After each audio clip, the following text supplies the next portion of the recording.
Good morning and welcome to the 18th meeting in 2025 of the Finance and Public Administration Committee. The first item on our agenda today is to take evidence on the latest cost estimates relating to the Care Reform Scotland Bill from Marie Todd, Minister for Social Care, Mental Wellbeing and Sport. She's joined today by Paul Liddle, Deputy Director of the National Care Service, Ryan Anderson, Head of Digital Health and Care Policy and Strategy Unit, and Lee Flanagan, Head of National Care Service Finance, Scottish Government. I'd like to welcome you all to the meeting and invite the Minister to make a short opening statement. Good morning. Good morning, and thank you for inviting me to speak today on the financial aspects of the bill after Stage 2. I've provided a summary paper of those costs in response to the committee's request. The National Care Service is moving forward with a revised approach. Parts 2 and 3 of the bill will go ahead, ensuring vital reforms to information records and standards, procurement, ANS law, and a right to breaks for unpaid carers.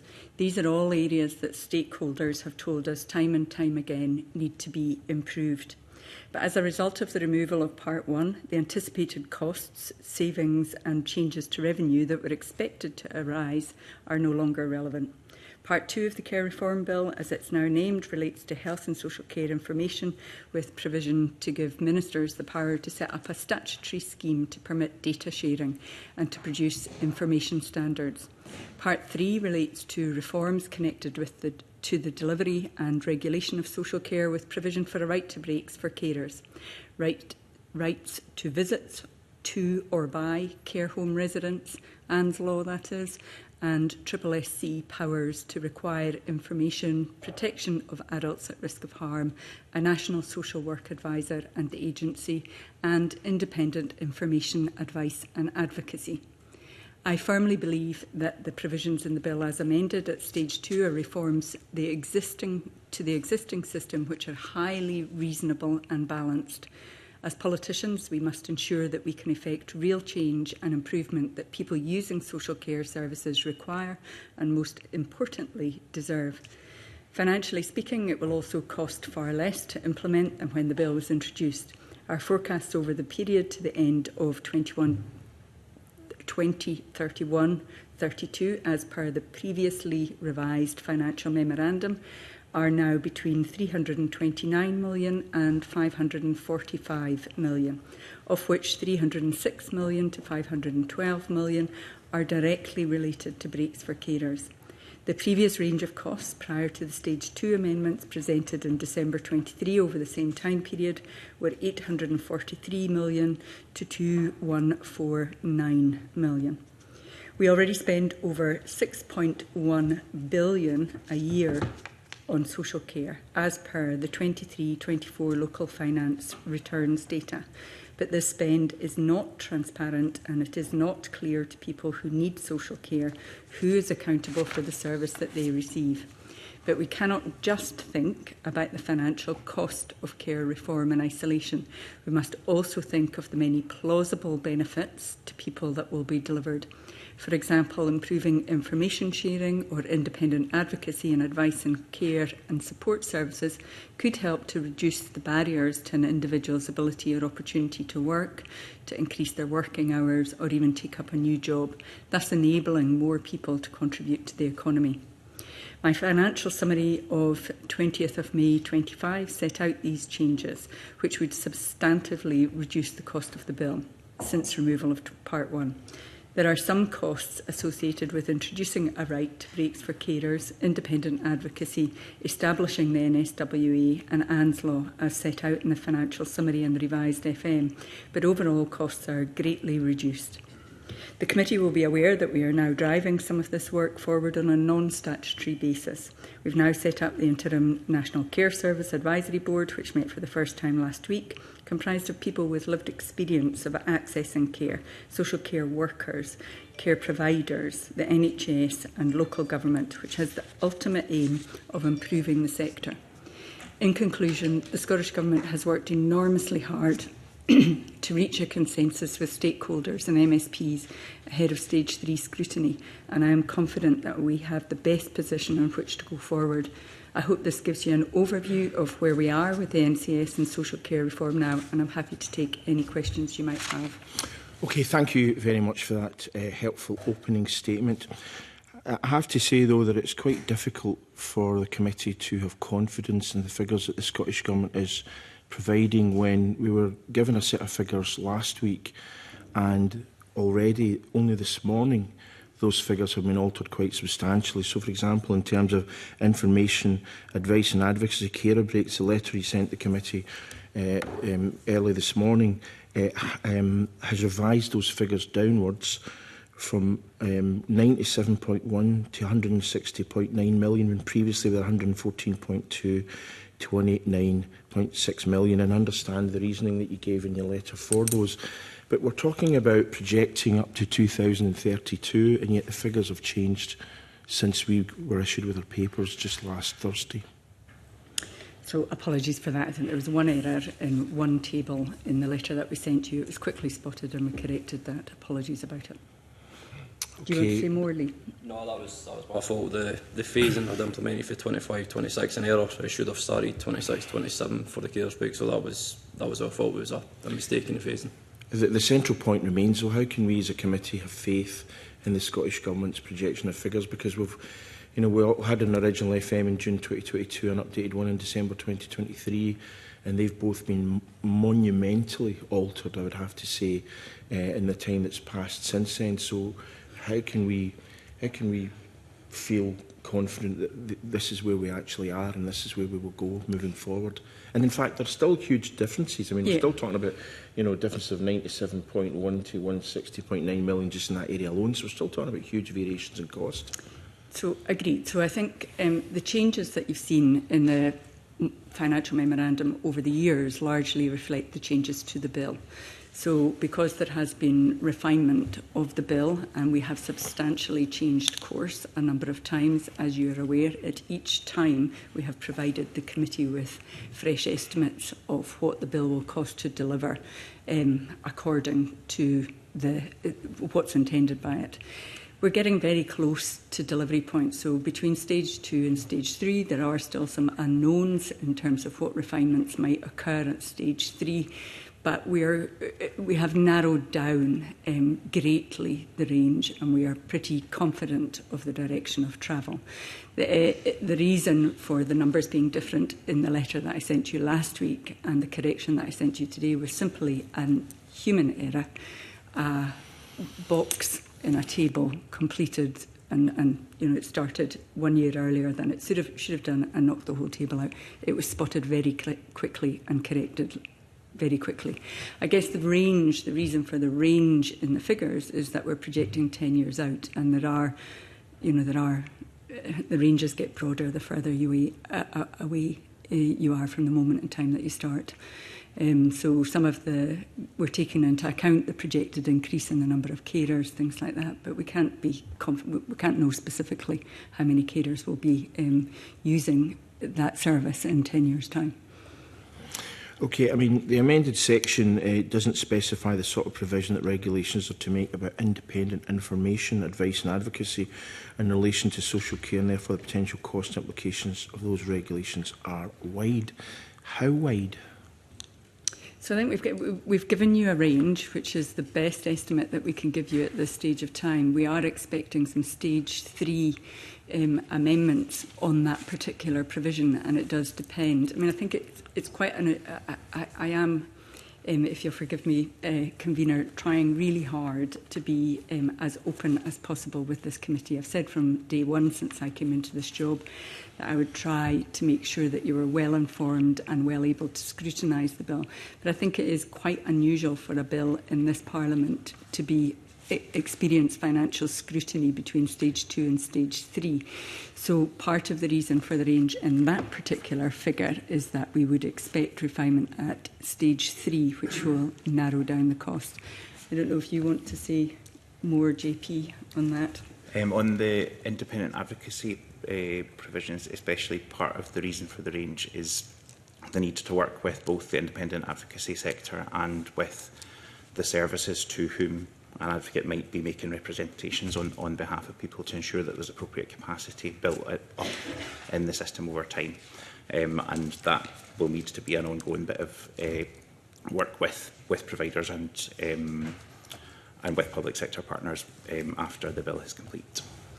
So, as JP says, the costs we've provided are at the top end of what we would predict. We're pretty keen to work with, from what we hear from co-design and engagement with people who access social care, we're very keen to work with small-scale local providers. That is because those local providers know their communities best and can often better link to other local supports and networks. So we're looking at this as a possible expansion of capacity over time, and we're pretty keen to ensure that we deliver sustainable increase in capacity with those small local providers. I appreciate your commitment to transparency, but the reason the committee is keen to look at this again is simply because there's virtually no resemblance between how the bill was when it was first presented to us in 2022 and now. It's been changed monumentally, and I do think that's why we have to look at it given the amount of public money we're actually talking about. I mean, the supplementary FM says that at this stage it's not possible to provide a position on the total cost or how the costs will be phased, and that again is a cause of concern given the uncertainty therein. I agree. It's a difficult situation. I mean, I don't really if you want to say more about when we expect to get clarity on figures, but I think it's a function of us being at stage 2 rather than stage 3. The bill is not finalised yet. Parliament will amend this bill, and then we will be able to provide you with figures. At the moment, in negotiations with opposition parties who are proposing amendments, we are, of course, talking about hypothetical figures on what those amendments might cost to deliver. Okay, I mean, one of the issues of concern I have is that if we think back to what the bill originally set out to do and still keen to do, is to ensure that there's the same quality of service in my constituency of Cunningham North as there is in your own in Caithness, because that's obviously a worry that preceded the development of this bill. But we already have huge problems in terms of staffing. So, for example, in my constituency, the Scottish Government helped to build a new facility called Montrose House, opened by Shona Robeson, in fact, some years ago, for £6 million, with a capacity of 30. It's half empty because we cannot get the staff to actually work in that facility. Obviously there's ferry issues, meaning it's difficult to bring people in from the mainland, but with the demographic change in rural areas, it's just in so many opportunities to work, for example, in hospitality and other areas.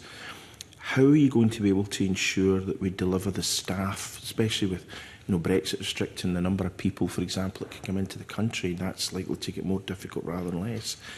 How are we going to be able to deliver this on the ground? Because it seems to me that we're going through this huge process, and no doubt kept you up many a night, and what are we going to see differently on the ground? Where are we going to get the staff from to deliver on the ambitions of the Scottish Government? So you're absolutely correct, Convener, to point to the issue of staff, particularly in rural parts of Scotland. There is variability all around Scotland, and that variability is, when we dig into it, for different underlying reasons. In remote and rural parts of Scotland, so in the Highlands where I live, in Arran, in your constituency, there is a challenge just with finding a workforce. There's labour shortages right across the board. As you say, there has been, since Brexit occurred, which Scotland did not vote for, there has been an impact on Europeans. Many have left Scotland and many have moved. Many of those people worked in hospitality. People have moved from social care into hospitality. But there are labour shortages right across the board, and we're feeling those very acutely in remote and rural parts of Scotland. The most recent announcements by the UK Labour government around immigration will be catastrophic, devastating for rural communities. So if I think of examples in my own community, I can think of communities where there are very few young people. The ageing demographic is hitting our rural Highland villages hard and faster and earlier than the rest of Scotland. There isn't a bank of young people waiting for jobs to walk into, and the problem has, until recently, been solved by immigration, and that announcement by the Labour Party that they are stopping immigration for social care workers will be undoubtedly problematic. We do need to increase investment in social care, and we in the Scottish Government are doing that, and despite the financial constraints that we have faced over the last few years. All our workforce are professional, they are regulated by the SSSC, and they are paid at least the real living wage, an investment which now costs us in Scotland nearly £1 billion, that investment up to the real living wage. That's significantly more than the counterparts are paid in England. Wales also pays the real living wage, but it's significantly more than is paid in England and in Northern Ireland. We do need to do more, though. We need to work from where we are now towards parity, and we need to invest in our social care workforce. But there are challenges all over. I don't feel quite as nihilistic about it as you sound, convener. I do think some of these challenges we can rise to, and I think that the right word, perhaps pessimistic. I mean, realistic, probably more like. I mean, we're talking. I mean, this is a really good offer that the Scottish Government is providing for carers. A really, really good offer. You know, we're talking about, you know, averaging 4 weeks per carer per year, of which 65% is assumed to be residential care, and the remainder intensive home care at 22 hours a week. But it's just, where are we going to find? How many staff is this going to require by 2031-32, and where are we going to find them? Because it goes back to the very beginning of what this bill was all about. That, you know, as I mentioned just a few minutes ago, it's about trying to ensure equitable delivery of service across Scotland to the requisite standard. But we can't do that without people. I mean, and so how many people are you expecting to recruit over the next 6 years? Is this simply to deliver the breaks for carers? Is that what you're specifically discussing? Yeah, because that's quite a substantial part of this update that you've provided for us. That's a thing that's going to cost between £97.160 million a year. So that's quite a few people we're talking about. So that's why we're working. We've begun work already with the providers and with the stakeholders who will be involved in delivering that commitment. And that is why it is phased over the course of 10 years. It's because we recognise there's a need to build capacity between now and when it's fully delivered. Right, but still, no, you don't have any specific numbers of people you'd be looking for. I don't think we have specific numbers of number of new carers that they're. So how can you work out how much it will cost if you don't know how many people it's going to be spent on? I suppose on that one, what we've done, we've taken the number of carers that are currently in the system. We've looked at the proportions who would require a break in terms of the number of hours they're delivering. So we've got 4 different categories for that. So less than 20 hours, 20, 34, 35, 49 and 50 and above. And depending on that tiering, we've looked at what the Carers Act percentage says in terms of what the target percentage would be for that. We've looked at what, through engagement with stakeholders, what the potential number of weeks in replacement care would be, the associated costs per hour driven by them. And so while we've not looked specifically at the number of carers, we've done a lot of backing calculations in terms of the hours required, the number of carers that would be involved, the replacement care time that would be required, to then try and come up with what we think is a reasonable estimate on what the total cost may be for the carers breaks. We've not specifically related it, however, to a number of carers that would be required in the system. Right, I don't quite follow on that. It seems to me illogical, but I'll move on because there's other colleagues are wanting to come in, and we've got a very heavy workload this morning. I mean, one of the things, though, that is in terms of the number of people who the uptake of this service is expected to increase 7-fold from 26-27 up until 2031-32, according to your own figures. But if people are being offered, you know, the kind of residential and weekend care that this bill intends to provide, surely there'll be a much greater demand than is being anticipated. I mean, why would you expect demand to peak in 10 years and then reach steady state, which is what is being suggested? I mean, I think there's an issue about availability of staff and facilities, obviously, but surely that just means there'll be a huge pent-up demand that's not being met by the service, surely. So, I was going to say, I mean, Lee, you can come in if we don't cover it adequately, but I think our trajectory is based on our experience with the Carers Act. So there was a similar concern when that was introduced, that there would be huge pent-up demand and that delivery would require far greater capacity early on. And actually, That wasn't what happened. There are challenges. I mean, carers very often don't identify as carers. They struggle to find out what's available to them. So we think we're fairly confident in the trajectory because of our experience with the Carers Act. Yeah, so within the Carers Act, what they've looked at in terms of the care assessments, we're looking at a target for adults about 34% uptake on that. So when the numbers would have been somewhere in the region of about 256,000, what we're seeing in terms of the number of assessments that we have at the minute, there's only around 6% of the adult population who have that, so it's 42,000. So we're currently significantly under the estimation that was made in the Carers Act. So looking at that, what we've tried to do is to look at the percentage that the Carers Act took, which was for adults the 34% and for children and young people the 64%, and try and then reach that target population. But because we're so far under it at the minute, we've phased it over a 10-year period because we think that certainly through the experience that we've had so far of a slower uptake, we think that should allow the time to reach the sort of full delivery that was intended through the Carers Act, based on the fact that we're just so much lower currently than where we potentially anticipate to be. So the 10-year time frame is just to allow us to get to that target proportion of carers with breaks, or carers with assessments that would then entitle them with the breaks. Okay, colleagues are keen to come in. So first will be Michael, to be followed by Craig. Thanks, Convener.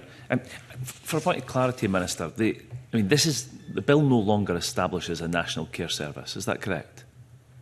Yeah, and the name has been changed to the Care Reform Bill to reflect that. Okay, that's useful, because I think there's some language already in terms of civil servants and names of departments and so on. I understand that changing those might not be the priority, but in terms of clarity, I think for the public, which you started out by saying that you wanted to see, that it was transparency and it was clear to those who were accountable. So I it's think still, it's important it's that we can recognise that. still the government's intention to deliver a national care service. There will be national aspects to how we deliver social care. As I said, we've brought forward an advisory board which will have some national oversight functions.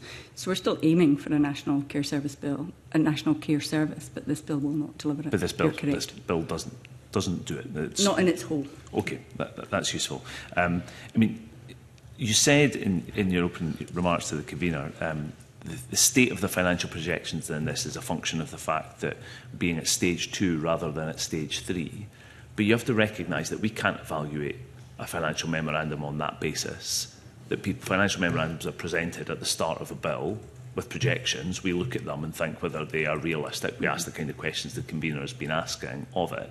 But we can't just have an open blank cheque waiting for what might happen at stage 2 and then stage 3. It's not a reasonable position, is it?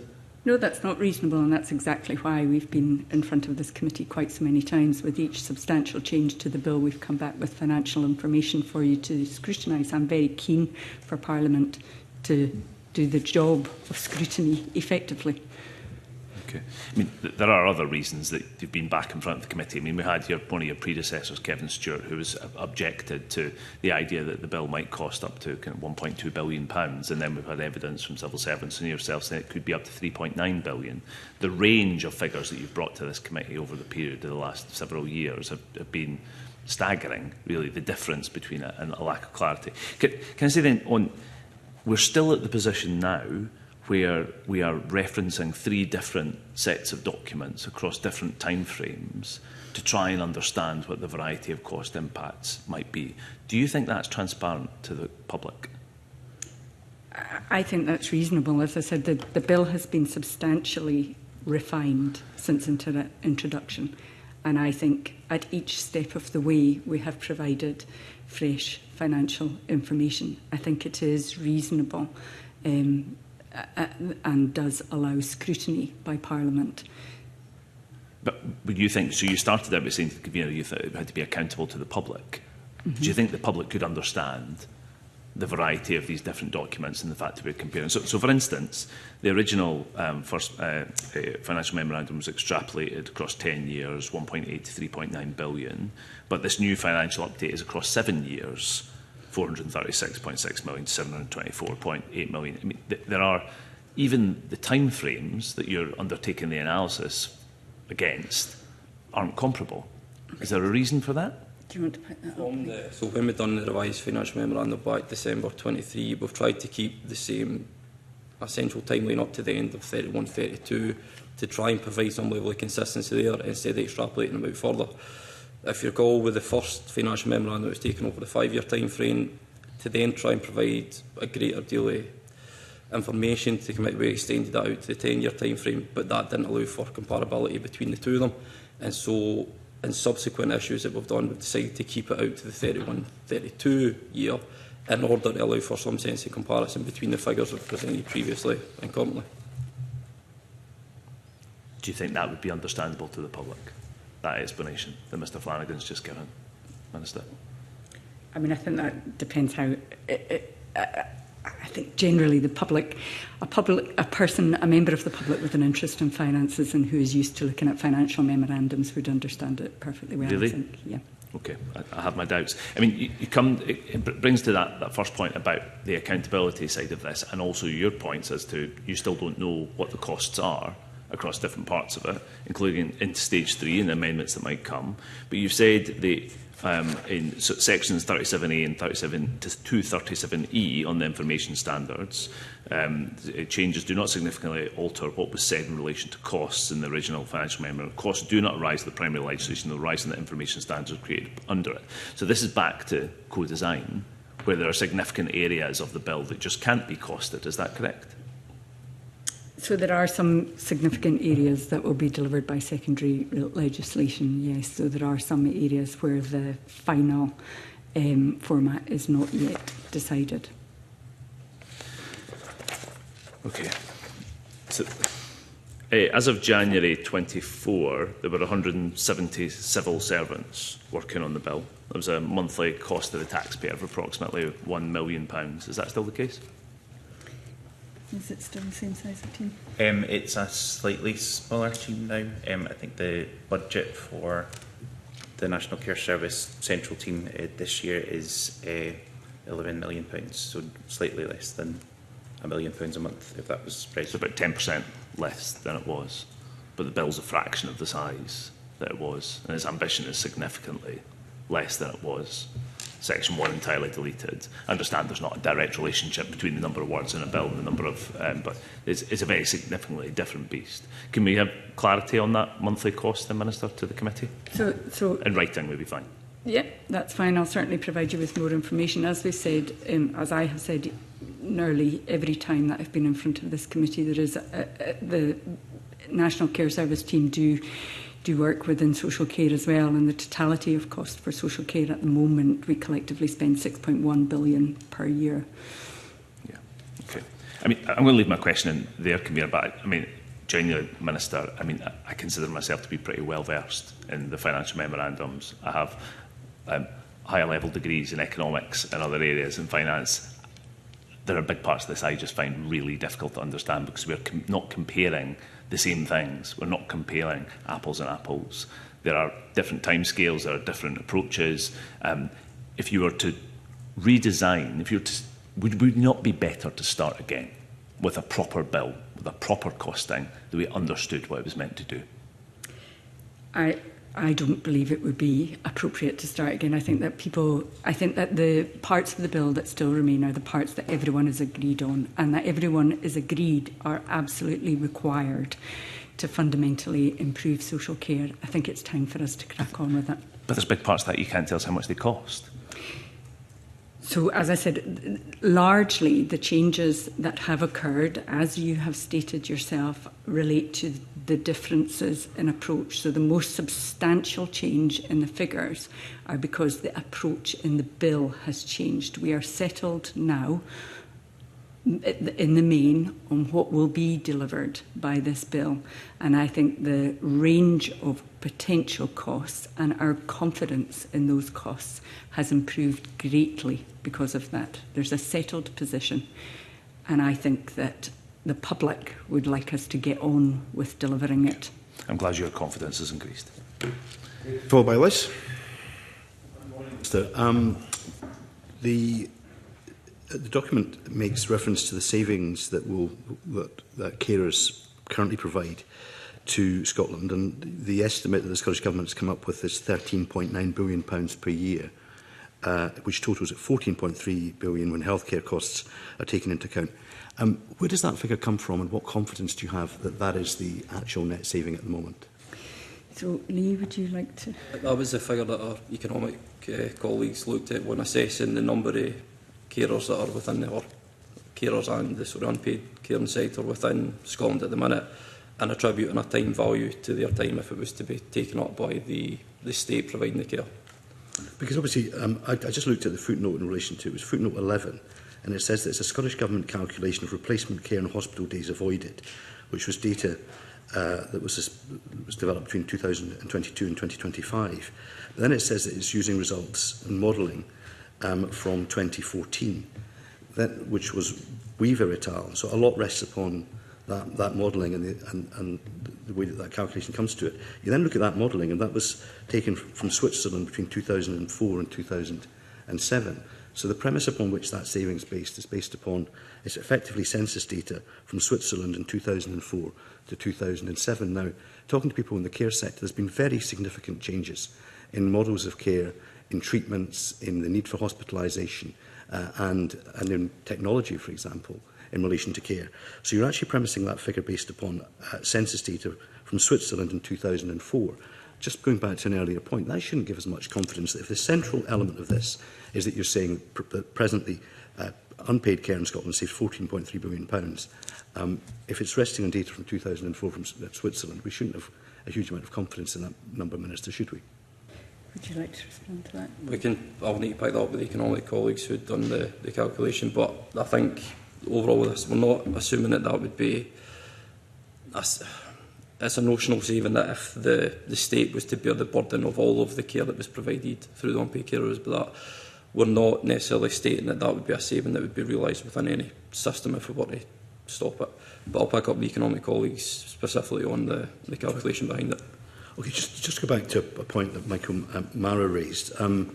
Obviously, in 2021-2022, you said the costs of preparing for the National Care Service were 1.6 million, then 12.3 million in 22-23. Then a written answer that I got from the government in October the 1st last year said that was £28.7 million, effectively £30 million on a project that in large part isn't going to happen. Can you provide the committee with an update today as to what that number stands at, Minister?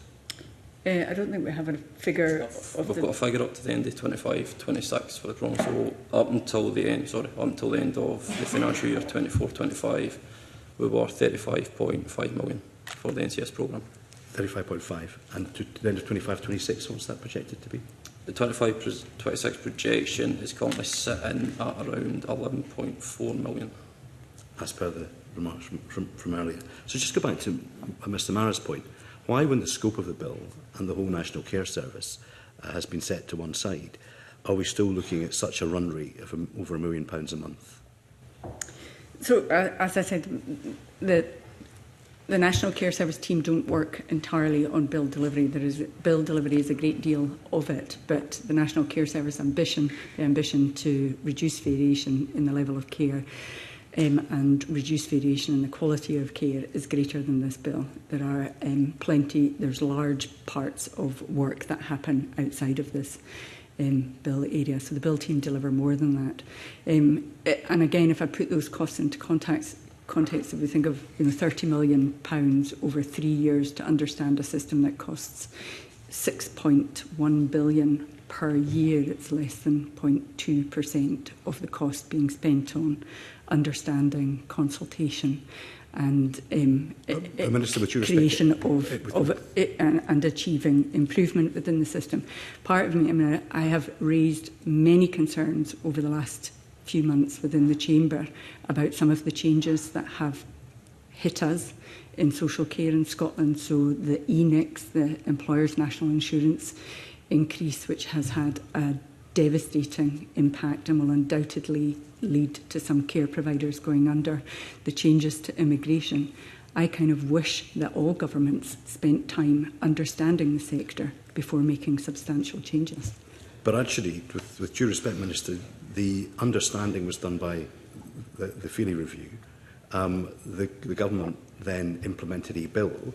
So this money has not been spent on developing greater understanding. This is meant on the pathway towards the creation of a national care service that you're no longer pursuing. So you could arguably argue that a large chunk of that £30 million is effectively taxpayers' money down the drain, isn't it?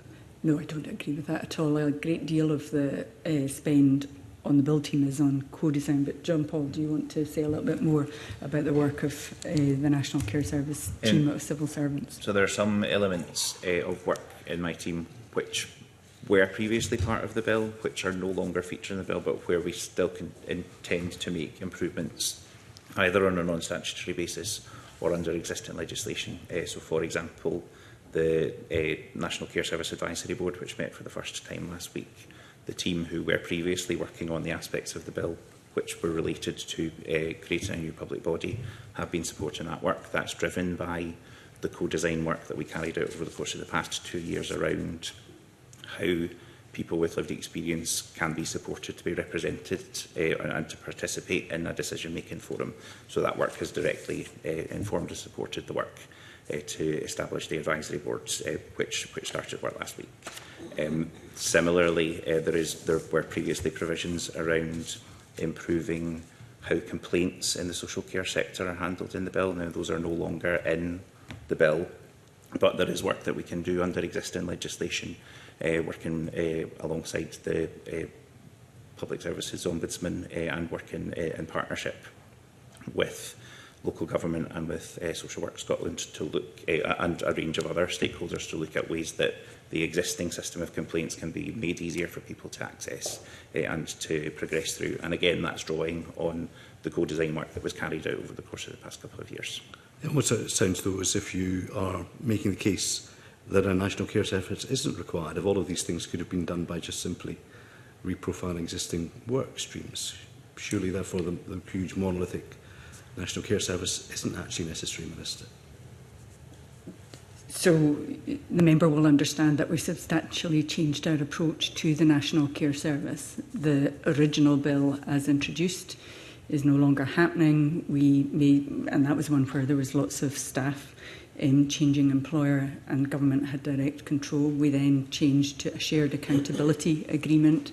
The member will understand that last year that shared accountability agreement broke down. COSLA publicly stated that they no longer supported that.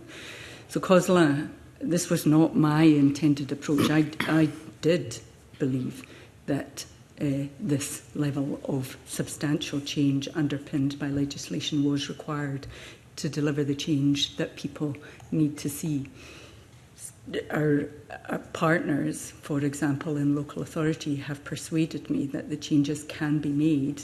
So nobody is saying that the status quo needs to persist. What local authorities have told me loudly and clearly is that they can deliver the change that we want to see without legislation and without structural reform. So that's what we're doing. So the work is continuing, as you say, on a voluntary basis. But there is a great deal of work happening on improving social care that sits outside of this piece of legislation now. I think you're making the point that it is unnecessary. Just look at one element that is happening, which is the creation of the National Social Work Agency. There's some quite significant costs in there in relation to building the organisation, creating a dedicated HR, finance and business management function, etc. Just for a point of clarification, the financial memorandum notes that these costs will be met by repurposing the existing budget allocated to the Office of the Chief Social Work Advisor.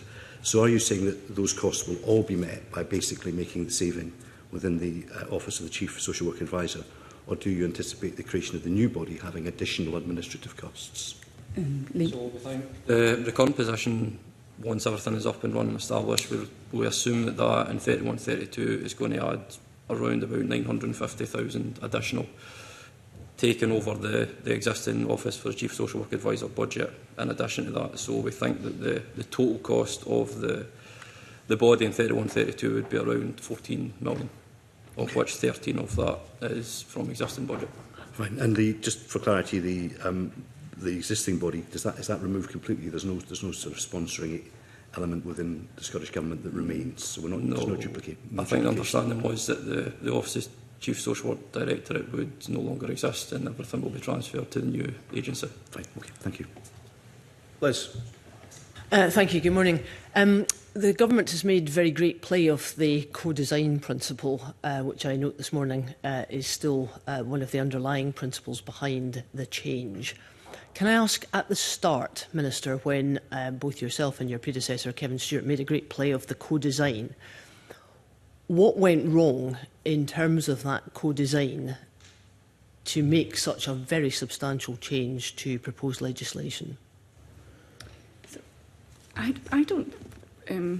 I would disagree with the premise of that question. I don't think anything went wrong with the co-design. I think it's been absolutely vital for government to listen to individuals who access social care and who work in social care, and to learn from them about the changes that they want to see. I think one of the challenges that we faced over the course of this bill is that there are strong stakeholder interests, not all of them aligned. I said repeatedly when the decision was made to by local authorities to walk away from the shared accountability agreement that the voices that we weren't hearing in the public debate at that time were the people who were accessing care. But, Minister, at the time, you're correct in saying that there was very substantial stakeholder engagement, because obviously this has very substantial impact for the country. But these stakeholders, by and large, were telling you that what was proposed in the initial bill was not at all satisfactory, and also on the cost basis was going to be unaffordable. That's what was coming back, and as you know, 4 committees of this Parliament had very considerable concerns about that original bill. Now, my question is about the co-design principle, because if co-design is to work well, surely the stakeholders with whom the Scottish Government are engaging are able to flag up these concerns early doors, so that we don't get into this kind of situation where obviously there has been a very substantial change, Part 1 completely gone, and we're in the repurposing of 4 attempts at a financial memorandum. Do you accept that the principle of co-design in this instance has not worked? No, I don't. I mean, I'll bring JP in to speak a little bit more about the value of co-design, but I think that the member is oversimplifying the stakeholder feelings about this bill. So, as I've said, particularly the people who access social care, they loved the first version of the bill. They thought it was the most true to Feely's recommendations. Local authorities and unions were very strongly against. The shared accountability agreement, the stakeholders who access social care were less comfortable with that. They were concerned about the power resting with local authorities, with the NHS and with government, but they went with it as something that was workable, but it wasn't necessarily their first choice. And then, as I say, the local authorities, without coming back to the table to discuss it with government, made the decision to walk away from the shared accountability agreement. So we had local authorities and unions very strongly against the shared accountability agreement, which they had jointly signed up to, and individuals who access social care, that co-design work, with the people who are accessing social care saying very strongly that they would have liked the first version of the bill. So I think you're misunderstanding the level of complexity. There is no one view from stakeholders on what they want to see in terms of improvements to social care. There's no single view. There are a lot of very strong, powerfully expressed, different views. And my challenge is to make sure I try to bring everyone with me as we make improvements to social care in Scotland. But, Minister, that's not happened in the first iteration. It didn't happen with the first iteration. No, correct. It didn't happen with the second iteration. You weren't this able third iteration is absolutely, as I said at the beginning, these core elements are the issues that everybody is agreed on and the changes that everybody wants to see. Yeah, but Minister, the point is that the principle is one thing, but the workability and the delivery of the whatever is going to take place, that's a different issue. Now, as I understand it, having read the transcripts of the various committees who were involved at the time, the principle was generally seen to be pretty well accepted. But how workable the proposals from the government were, that was a completely different issue. And that's where the opposition came, and that's what's happened from the premise of starting with one bill, which no longer exists, but we now have a second attempt on what is seen to be more acceptable. Now, can I ask, again from the point of co-design, why are you confident that when it comes to Stage 2 and the possible Stage 3 amendments, why are you confident that the co-design that is ongoing will make the new bill much more acceptable to people? Why are you confident about that? I mean, I'm confident because I've worked very closely now for a number of years with all of the stakeholders involved. I'm confident about where we are and what we are planning to do. And I'm confident that we will find an impactful way forward. I think we're all agreed that the status quo is not acceptable. We're all agreed that change is needed. And we see this bill as containing the elements of change that are largely universally agreed upon. I don't know, JP, if you want to say more.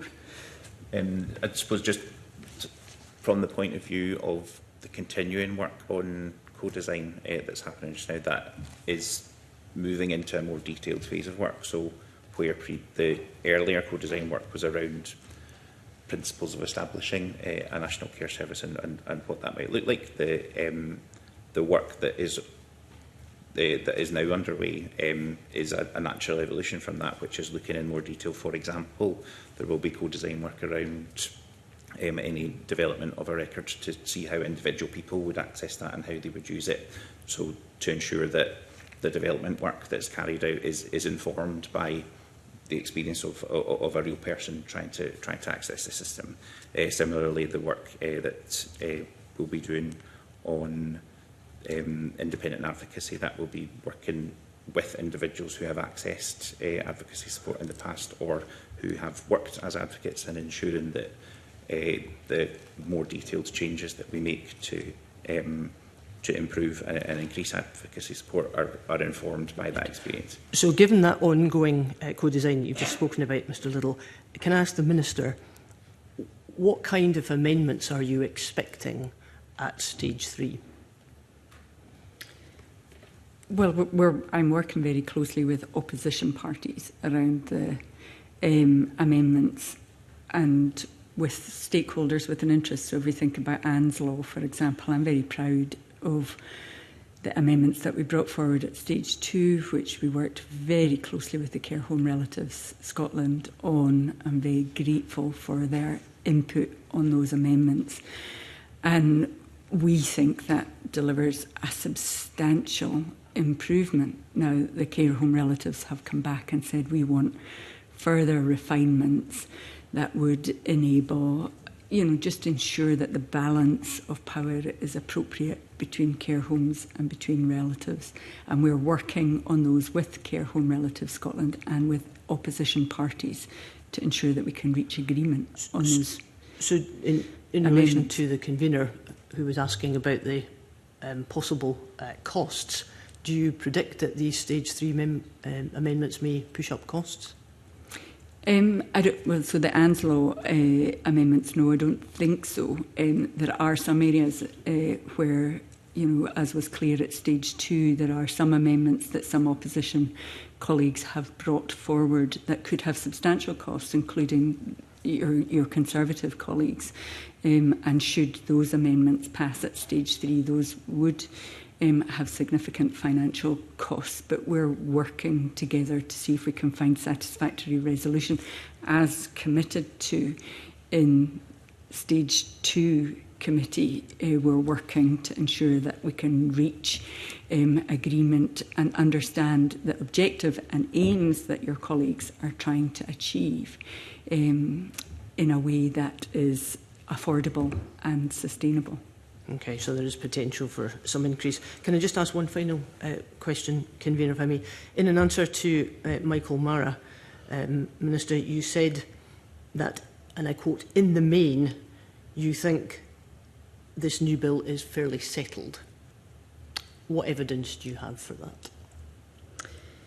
So as I said, I mean, myself and the bill team have a great deal of engagement with stakeholders with an interest, as we have had since day one. I am confident now that the elements of the bill that remain are elements that everybody is agreed on and that deliver the changes. I mean, we've spoken a lot about could these changes be delivered in other ways other than primary legislation. We've gone over. So what's left in the bill are the things that absolutely need primary legislation to be changed and that absolutely everybody agrees on. And I'm very confident of that. And secondary legislation too? There will be secondary legislation as a result of this bill, yes. Thank you, Convener. Thank you very much. That's exhausted questions from the committee. Just a couple more from me. One of them is you touched on Anne's Law there, and you said it's expected there will be some cost for care home providers and those supporting care homes to promote and champion Anne's Law through staff and provider awareness sessions, formal training, updating visit policies, including the identification of the essential care support and for printing leaflets to other administration. But then you went on to say these will be absorbed with unusual costs following current guidance around visit policy, etc. Surely if there's additional responsibilities and training, there will be additional costs involved. So, as I've explained before within various committee appearances and in the Chamber, Anne's Law has been, a great deal of Anne's Law has already been delivered by secondary legislation, so many of the changes that we need to see have already happened on the ground. The Care Inspectorate are passionate advocates for Anne's Law now, so I think that the cost that will be associated with the final iteration introduction would be insubstantial because much of the cost has happened already and it's happened in the course of normal work. Okay, thank you. In terms of data, there's an associated integrated health and social care rate tech under development which will make it easier to specify what information should be fed into the record by what organisation. However, the Scottish Government considers the scope of the information sharing and information standards provision to be broader than this. For the avoidance of doubt, Section 36 as drafted will not in itself legislate for the creation of an integrated health and social care record. I mean, why not? I mean, we were in Estonia as a committee last year and we looked at X Road, for example, and there is a very, there's a tremendously integrated health data record there where everyone can see their own individual health back, so can professionals and all the rest of it. And there's real issues about interoperability in terms of data, and will the data that this bill creates be interoperable? I'm going to ask Ryan to respond to this question. So to respond to the question, will the data that this bill creates be interoperable? So Section 37 ATE and information standards are all about creating interoperability across our system so that we're able to create a system where data is able to flow neatly, in forms that the different systems can talk to each other. Section 36 then gives you your legal gateway that allows that information to be shared. So through Section 36, we're seeking the ability to share that information in order to create a record, but also in order to do various other things that we must do across the health and social care sector with regards to sharing information appropriately. And Section 37 ATE is the part where we'll be able to set out an information standard that says the format and the means by which, for example, that kind of information is transmitted, so that there is better interoperability of systems in Scotland, and therefore improving the flow of data. And how much is that likely to cost to deliver, and when will it go live? So information standards can be a multitude of different things. There's no one specific cost that I could give you today. There are a variety of information standards in existence. To make the changes that you've just discussed, I mean, what we're looking at, how much? Those changes would be rolling. The rate of technology change, new information standards come and go all of the time. I can give you, for example, a figure for a large information standard to set some kind of context, and a figure for a smaller information standard. So, for example, the SNOMED clinical terminology over the course of 10 years, including optimism, bias, the outline business case for that costs it at £33.4 million. Now, that's something the Scottish Government's already investing in now. You're not likely to do many large standards like that. You know, perhaps in 15 years you would do two. Information, so ICD 11 would be the other one that will be on the horizon. Those are large international standards. It's specific to this bill, because in previous memorandum we did have specific sections on IT, and I know that there's, you know, as was touched on earlier, an issue about, you know, we're somehow expected to read, you know, the two previous financial memorandum in conjunction with this update. Would it not be easier to have one comprehensive document, which this committee did actually request some weeks ago in actual fact, which actually lays out all the costs, not what they were projected to be in 2022 or 2023. You can put that all to one side. What's the point in looking at that? What we want to know is where we are going forward, and one comprehensive, easy to access document which would provide that, with IT as a component of that.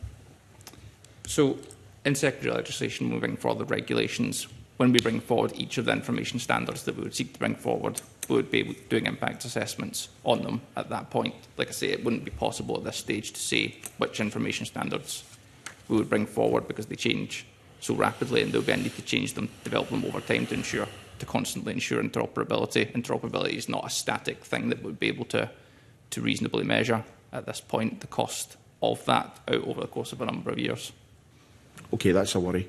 But I shall leave it at that, just to give the final word to the Minister, if there's any further points that you wish to relay to the committee at this point before I wind up the session. No, thanks. I'm very grateful for your time this morning, and I'm very grateful for your ongoing scrutiny of this bill. I think these are changes that everyone in Scotland is now agreed upon, and I am keen to crack on and deliver. Okay, well, thank you very much for your very helpful evidence today. We'll now take a break until 10 o'clock to allow for a change of our witnesses before we move to our next agenda item. Thank you.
The next item on our agenda today is to take evidence on the cost effectiveness of Scottish public inquiries.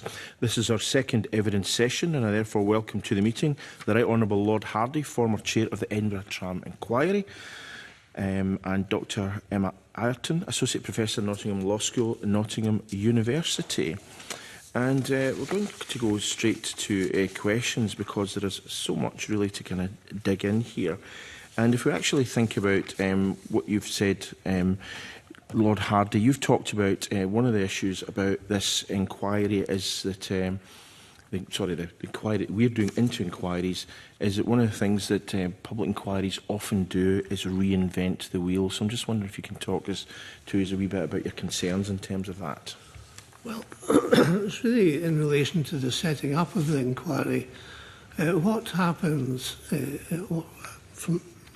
what happened in my case was that the then First Minister had approached me through the Lord Advocate and the solicitor to the Scottish Government to inquire if I would be interested or be prepared to do the inquiry. And when I said I would, there was then discussion about the terms of reference. And then the announcement was made in Parliament, in which the then First Minister referred to being, I think, a swift and thorough inquiry, raising expectations that it would be determined quickly without any knowledge on either of our parts as to what was involved, how many documents, how many witnesses, what have you. But I think the expectation also was that immediately after that, I would walk into an office which was fully equipped and fully staffed and start work. Well, I did start work, but the work was finding an office. And when we found an office, it was one that the government was already paying rent for, but was unused. So it seemed to me to be, it was also a good location. It was near the station for witnesses. So it seemed to me to be ideal. It had portals in the floor for IT and what have you, so the assumption was that everything was hunky-dory, as it were. But once we got started, it became clear that the IT system didn't work, and we had to rely upon Creative Scotland, who were the original tenants, to assist us with IT. And then we decided, or it was considered essential, that we had our own IT system. And the report sets out various attempts by Vodafone to install a cable. I think they had three attempts before they got a cable. And in the meantime, they had installed the internal cabinet. But without the cable, the effect of installing the internal cabinet was that we were cut off from the original system of Creative Scotland. And we had to have temporary devices which kept crashing. So we had about 6 months of frustration on the part of the staff and us, and obviously a waste of money. But so really what I'm advocating is that when an inquiry is set up, there should, or just before it's set up, there should be a department within, I suggested within the Justice Department, which deals with inquiries, which has the necessary accommodation or access to accommodation. It knows what accommodation is available within the public sector, and if there isn't enough in the public sector, it goes out to the private sector, as some inquiries do, and it's identified the accommodation. It's satisfied itself that the IT systems in place are adequate for the task of the inquiry, and it gives guidance to the Secretary as to what he or she has to do to establish the administration. Now, what in fact happens is that each time there's an inquiry, the chair has to start from scratch. And that is a waste of money. It's a waste of experience, because each chair, unless he or she has conducted an inquiry previously, has no experience of setting up an inquiry. I know that I think I mentioned that in the 2014 report in the House of Lords about public inquiries, they made a similar recommendation. But from the 2024 report, it's clear that the government didn't accept that and said that the reason for that was that the reason for rejecting it was there weren't enough public inquiries to justify that. But what they did do is they set up a unit within the Cabinet Office which performs at least some of these functions. I would still advocate it being within the Justice Department, because even if there isn't enough work to keep civil servants occupied all of the time on that, they can have other functions within the Justice Department, so that when an inquiry is set up, it's a bit like the police. My son-in-law is a police officer, and he had a ticket for public order issues. So if a public order issue arose, then the phone call went out around different police stations, picking out officers to form to rally at particular points and to get kitted up. So you could have within the Justice Department, you could have different officials in different departments. So you're not actually having one department working all together. You have one in this department, one in that, and then when the inquiries are about to set up, the whistle goes, and these people are then seconded into this unit to set up. Sorry? Dr. Ireton. Oh, sorry. I think there's two aspects you need to think about reinventing the wheel. It is absolutely an issue in terms of the setting up of an inquiry from scratch, the administration, the IT, the logistics and so forth. But also every time an inquiry is set up, it's starting again in terms of procedure. So the cost of an inquiry is not only the logistics and the administrative side of how it's run, but it's the procedural way in which an inquiry is run. And in the same way that many chairs don't have experience of setting up inquiries, they don't have experience of running inquiries, either in the procedure. And the situation we have currently is inquiries are set up, they complete their task, they cease to exist, and a lot of the institutional knowledge in terms of the way that they are run is lost. And what we don't have is a central repository of best practice in terms of the way in which inquiries are run. Now, there is the Inquiries and Investigations team in the Cabinet Office, and they are a small team, they have a very important role, and they support secretaries to the inquiry in terms of some of these logistics. But they don't have the resources or the funding currently to capture lessons learned in terms of the way inquiries are run, what's worked well, what's learnt less well, to create a repository of information to inform decisions of future inquiries. So what isn't available currently is when there's a new inquiry and a chair is appointed, there is no induction, there is no talk about how different inquiries are to other processes. There's no information available in terms of informing them so they can see what's been done in the past, what worked, what might work well on our inquiry. Now, every inquiry is different, and it's very important that every chair has the flexibility to determine the most appropriate procedure. So I'm not suggesting there should be prescriptive guidance, but the availability of that bank of information to draw on and inform those decisions in terms of cost efficiency and effectiveness of an inquiry is not there currently and is really needed. I mean, one of the issues actually, in fact, the reason we're having this look at public inquiries in terms of the costs is because the costs do seem to be astronomical.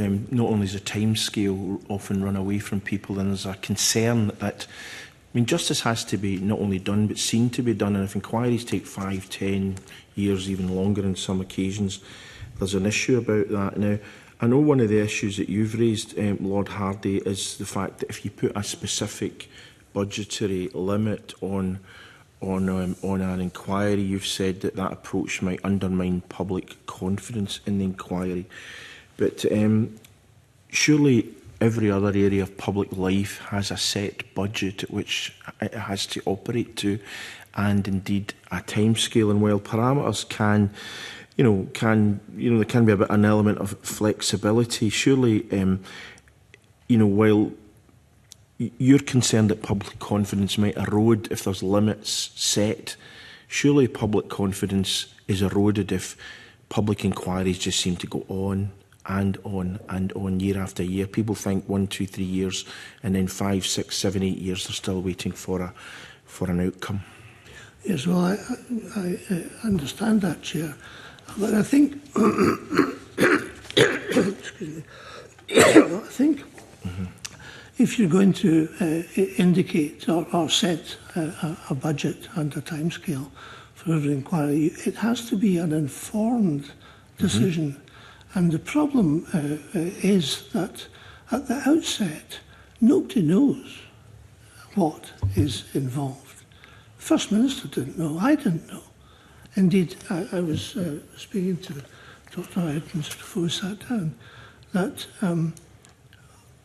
when I came in, when it started and we had the Secretary in place, and that's another thing about delay. Once you appoint a civil servant as the Secretary, and there's a time lapse because he or she has to be transferred from the department, and the department doesn't readily give up civil servants, particularly when they're not being replaced. So there's that time lapse as well. But once the Secretary was in place, one of the early things that I asked her to do was to meet with the interested parties, possibly who would become co-participants, people who would be involved in the project, and ascertain the number of documents that each of them had. And the first report, she came back to me and said, oh, it seems to be about 2 million. And I said, no, if you go back again and ask the question and say that we don't accept that. It then came back at 20 million. And I said, no, go back. And she came back and the final figure was 500 million documents. Now that, of course, was unmanageable. Nobody can manage that. So we then had to devise a strategy. And we whittled that down to 3 million into a database. And then for the inquiry, I think we used about 17,000 of the documents. But the point was, in whittling down the large number, there's a risk that you're missing something. So we told the core participants that if they thought there were documents of relevance, then they had to submit them. So it'd be impossible, until you know what you're dealing with, it's not possible to fix a budget. It's totally unrealistic. And nor is it possible to fix a timescale. So that these are issues that have to be addressed if you're going to fix a budget. I'm not against fixing a budget, but if you had fixed a budget of £5 or £6 million without knowing that that's what you're dealing with, there's no way that you're going to deliver that. And having built up the expectation of the public that they would get that for £5 million within 3 years, then the media and the public start complaining.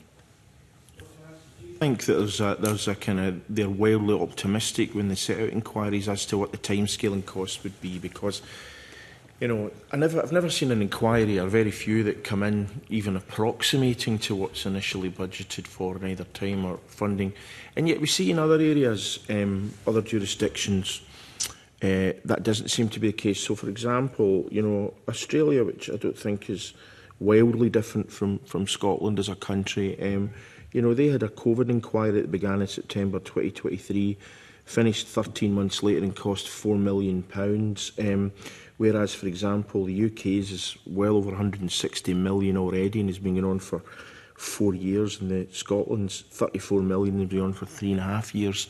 So surely there's something we can learn from elsewhere in terms of how we can deliver these more effectively, more efficiently, and less debilitating in terms of the impact on the taxpayer. Yes, of course I accept that. So sorry, this is the Dr. Oh, sorry, I thought... Yes. Yes.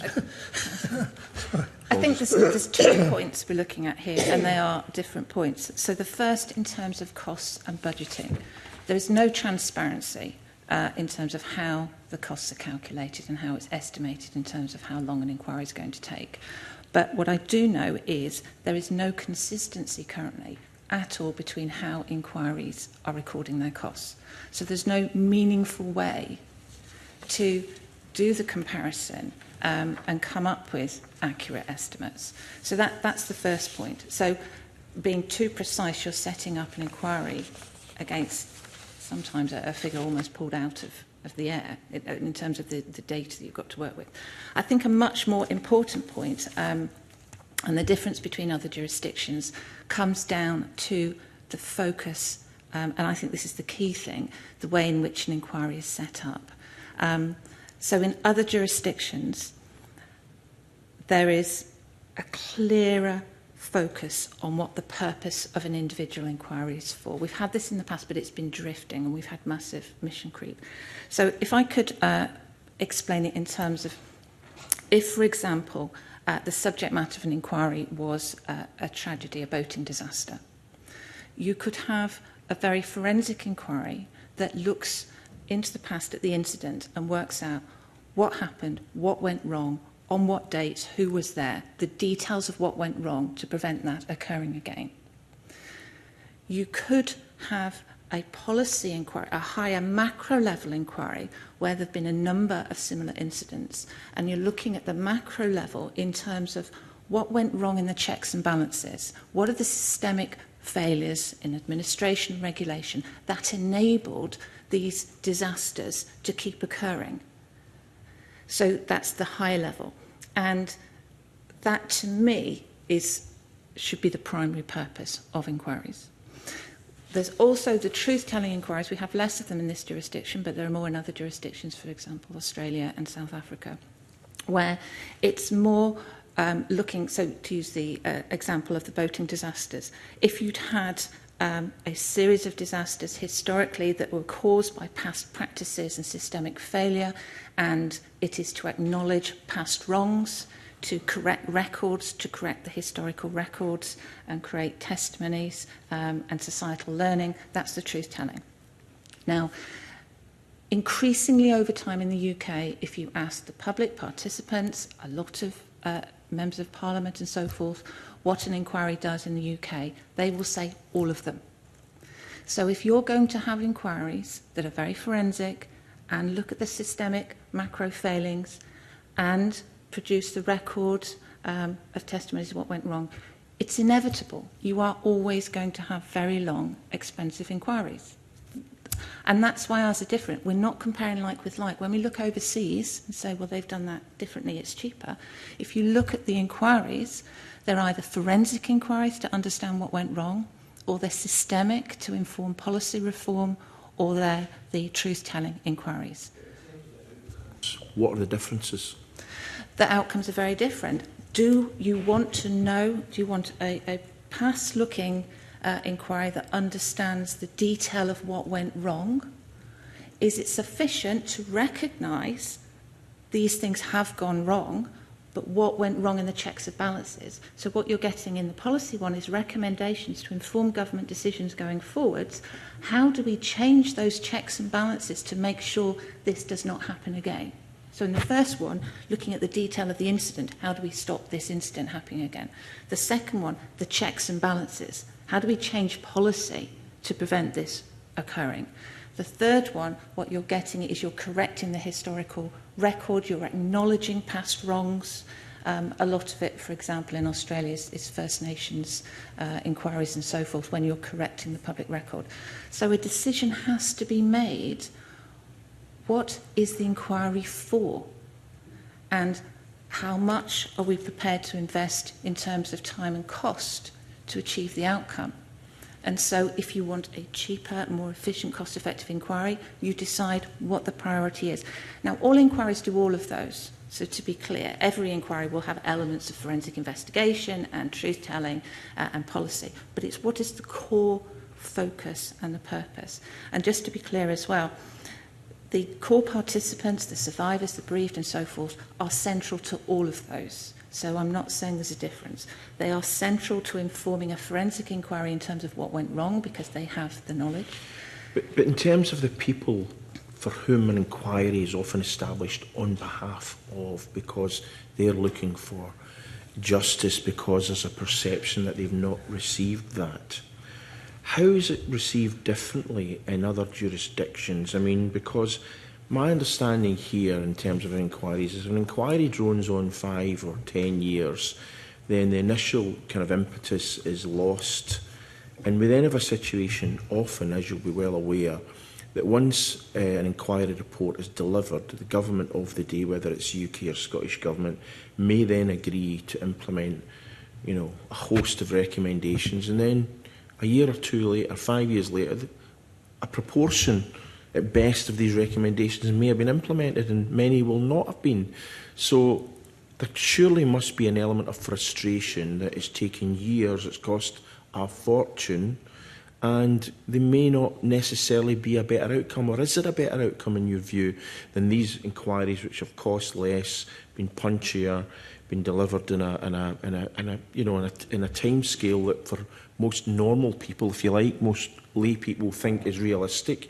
If you say to someone, if someone says, I'm really keen on a public inquiry to look at X, Y, Z, and they say, well, okay, in 5 or 10 years we might have a result for you. I mean, you know, people don't anticipate that. Even though inquiries do drag on for years, people don't think that when they're going to start. They all think a public inquiry is going to come up with an answer next year, maybe, or the year after. And they don't. And so how do these shorter inquiries, for example, do they deliver? Or in the Australian one, which concluded, you know, in COVID 4 years ago, are the people, is there still a level of dissatisfaction, or are people put that to bed and moved on with their lives? Do you get what I'm trying to say here? Yes, you know, what are we getting for the difference? There's a lot of different things in there. So what I would say is, within the UK, Scotland inquiries, we have lost focus more on what inquiries are than in other jurisdictions. There is a better understanding in other jurisdictions. When an inquiry is convened, you will see from the press, from the statements and so forth, there is a clearer understanding. This inquiry is to inform policy reform. This inquiry is to change policy to make sure that this doesn't happen again. Or this is a forensic inquiry to get answers to what went wrong so that we can understand. Or this is to correct the public record. So there is a better understanding. We have created a problem that you don't see in the same scale elsewhere because we are expecting inquiries to do all those things. And also, on top of that, we're placing justice, redress, accountability, catharsis. Now, to come back on some of the points that you raised, you mentioned, what about those for whom the inquiry is convened for? Well, it isn't. A public inquiry is to address a matter of public concern, and it is the role of the government to address matters of public concern. But it's often because they're pressed by members of the public who feel they have been wronged with a specific incident Absolutely. or series of incidents. So that's what Absolutely. I was meaning by that. But I understand the wider picture. Yeah, it's the people who are directly affected who are the ones who press for it. It is about them, absolutely, and they're the ones that end up having to push for these inquiries. But it's about them, not for them. And there are all sorts of reasons why ours have lost focus and got complicated, and that's one of them. We talk about the survivors and the bereaved as if they're a single homogenous group, and they're not. Some of them want very detailed answers. Some of them want a quick inquiry to make changes so that no other family has to go through what they've gone through. Others really want the public record corrected. Okay. There is never consensus in any jurisdiction over what an inquiry should be, because these all conflict. And a decision has to be made at the very beginning by the minister, looking at all these balancing competing interests. In this situation, what is needed from this inquiry? What do we need as the government to inform us going forward to address this matter of public concern. What is most pressing? So either you say all of those things and you accept that you're going to have massive inquiries that probably by the time they report it's too late to bring about meaningful change, or you've had repeated incidents and so forth. Or you accept that decisions need to be made, and some people will be disappointed and some people will be happy. There will always be that. There is in other jurisdictions. In Australia, when they convene an inquiry, a policy inquiry, a quick one to inform policy, there will be people pushing to say, no, we need answers. And they're not wrong. I'm not saying any of these views are wrong. They're all absolutely justifiable, but they conflict, and so a decision has to be made. What is the purpose of this inquiry going to be? And off the back of that decision, everything else is affected from then onwards. You can't convene a huge inquiry to deal with everything and then say, but we want it completed in 2 years. Okay, I'm going to let colleagues in a wee second because everyone's keen to come in. But I just one further question to yourself, Lord Hardy, in the meantime. I mean, one of the things that you've said is that a direction advising participants to be no opening statements, avoiding extra time at public hearings as well as the time and effort by legal representatives could save both time and money. Do you explain why that's such a lengthy process and such a costly process that it impacts on an inquiry? Well, it's alien to Scotland for a start, but it's what happens mainly in England in court proceedings. And as I understand it, the interested parties would decide what their position was, and they would then involve solicitors and counsel on preparing an opening statement, which could last half a day or a day sometimes, depending on what they're talking about. So that it is an expensive exercise, because when you're talking about costs of inquiries, you've got to be reminded that the cost that the government pay to the chair and all the officials of the inquiry isn't the total cost of the inquiry, because you've got core participants. In this case, I see that the City of Edinburgh was a core, in my case, they say that they spent £2 million on their representation. There would be similar, probably more for the contractors, more for the designers of the operating systems and what have you. So each of these people, if you had opening statements, would spend probably weeks preparing for their opening statement to present their case in the best light, as it were, in the opening of the inquiry. But if you look at the Scottish rules, Rule 10 gives the chair a discretion as to whether there should be opening statements. And I've said that, I issued a notice fairly early on that there wouldn't be any opening statements, not even by counsel to the inquiry, that we would go straight into the evidence. And if you look at the Scottish rules, I think Rule 10 gives the discretion. But if you look at the English rule, the UK rule, the 2006 rule, it doesn't give the chair. So in England, it's mandatory for everybody to have their shot at an opening statement. And to my mind, it's a waste of time, a waste of money, because in an inquisitorial position, it's for the chair to investigate and to indicate what evidence he's interested in to satisfy his remit. That's very interesting. I mean, I said that was the last question, but I did actually mean to follow on with this one, which is about maximisation.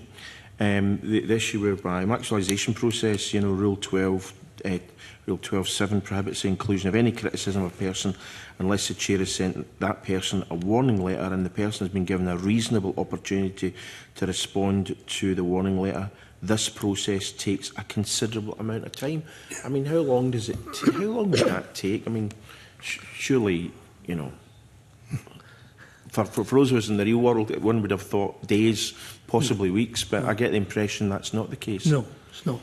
First of all, what you have to do is you have to identify in the draft final report what it is. You know who you're criticising, but you've then got to, the criticism isn't all in one page or in one chapter. The criticism will be threaded through the report in certain cases, because if you're dealing with one topic, you may be criticising individual A. If you're dealing with another topic, individual A might come up again, and so you're criticising him or her. And so you have to go through the report, you have to know who you're criticising, which is quite easy. But then you have to go through the report and identify all the points of criticism.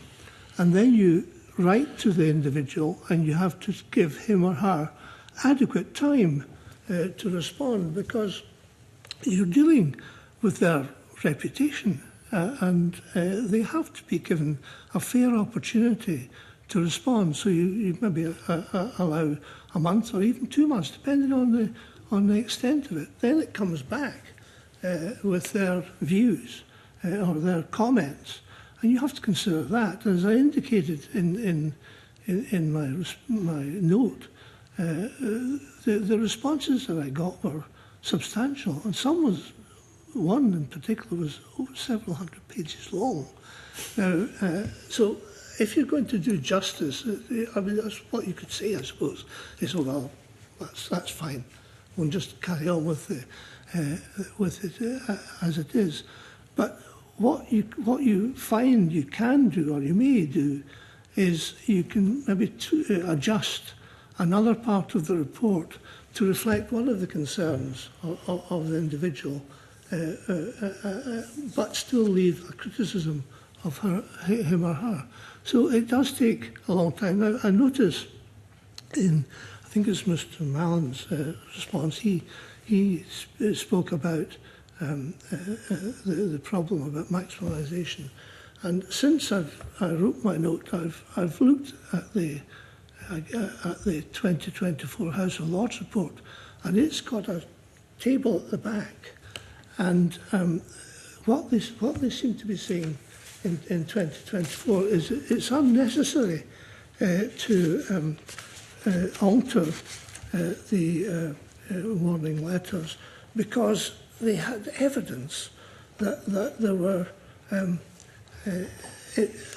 they had evidence as to how improvements to the warning letter process are possible within the existing rules.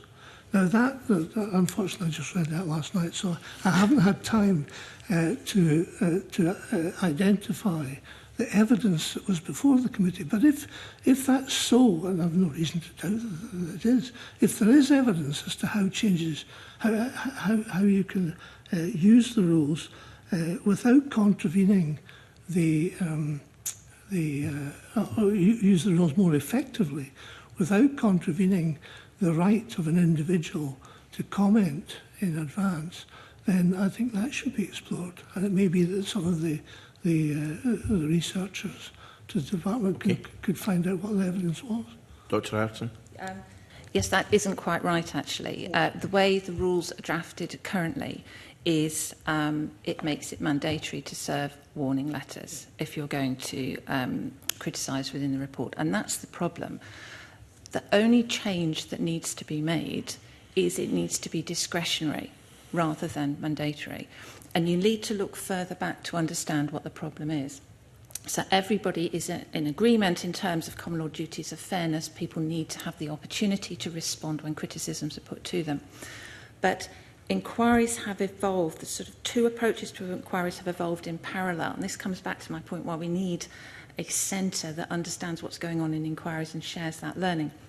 So warning letters are not the only way to put that evidence to witnesses. So we have two kinds of inquiries. The more inquisitorial inquiries take the evidence themselves. They put adverse evidence to the witnesses when they take that evidence. If something new comes up, they can take a supplemental statement. They put it to them in terms of during the oral hearings. So in those cases, it is often entirely unnecessary to send everybody warning letters, and it adds months and millions of pounds unnecessarily to inquiries, and you'll get a number of inquiry chairs who have given evidence to that effect. They were forced to follow a process that had no purpose, created work, wasted money. You have other inquiries, and what seems to have happened is to reduce the initial cost to the inquiry and cut back the inquiry team slightly. They have pushed out gathering evidence to participants and to the witnesses. So they're saying, give us evidence that you've got. So that then becomes adversarial. You're immediately in a position where the witnesses are telling you what they want to say, not necessarily what the inquiry wants and needs to have. And you get quite patchy evidence, and it can ultimately be much more expensive because you have to go back and fill the gaps and fill the gaps, and in which case you would need to send warning letters to everybody to make sure that everybody has had the chance to respond. So there are certain circumstances where it's right that everybody gets a warning letter because of the way that inquiry has operated all the way, but other times it's an absolute waste of time, and by simply making it discretionary, those chairs that say we have no need for this simply wouldn't have to follow that process. Okay, thank you. I'm going to open up the session. List to follow by Michelle. Thank you. Just on the basis of the very interesting comments that you've just mentioned, Dr. Ireton, do you feel that there is a case for a judge-led inquiry in order to ensure that there is public trust? I think it depends on the subject matter and on the focus of the inquiry and what it needs to do. So I don't think there's a single answer as to whether it should be judges or not judges. So what criteria would you use in deciding that it should be judge-led? Two ways of looking at this. Firstly, if you've got a more forensic inquiry or very huge volumes of information and it plays to the skill set that judges have, it can be appropriate.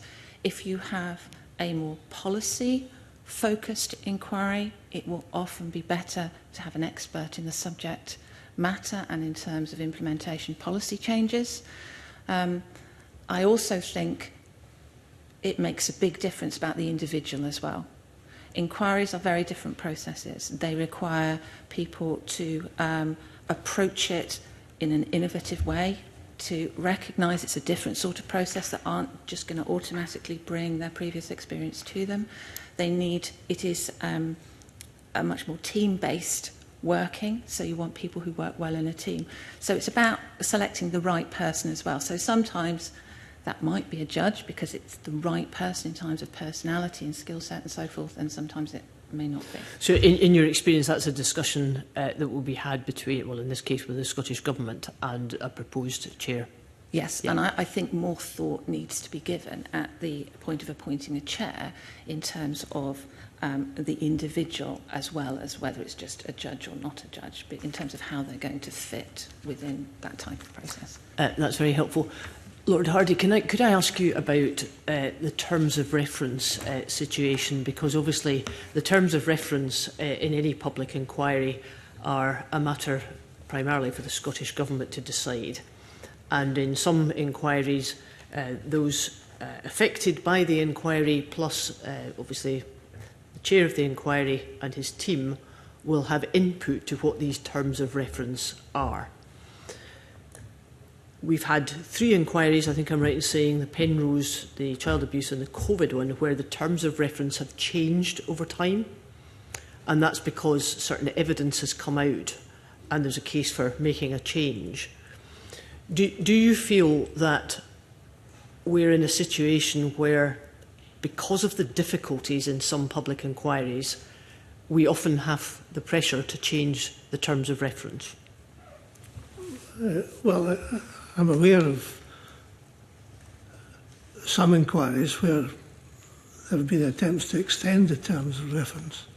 It didn't happen in the tram inquiry.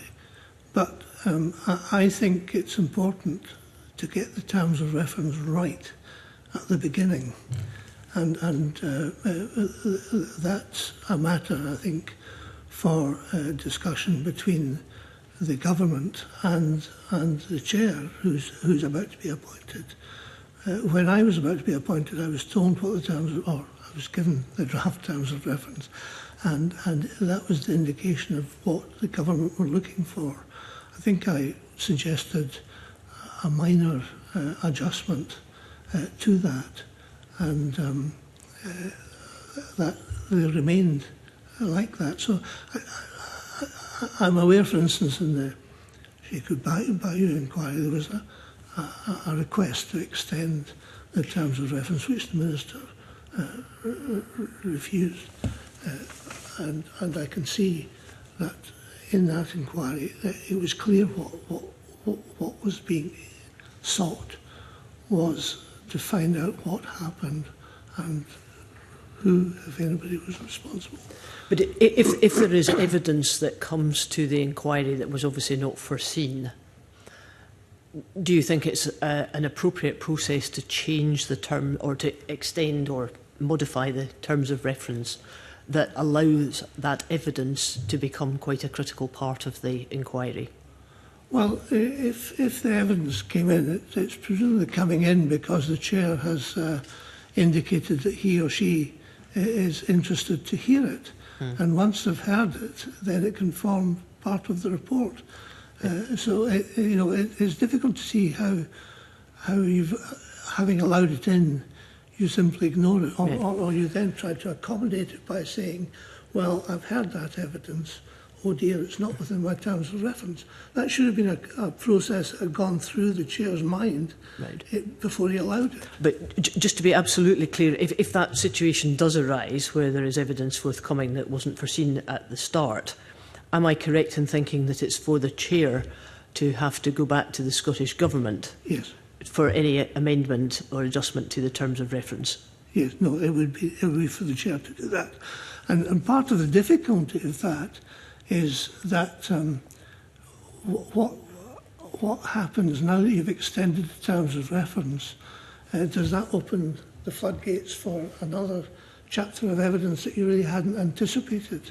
So you then set your inquiry team out to see if there are any other piece of evidence within that extended terms of reference, which of course will extend your term to the time of your inquiry.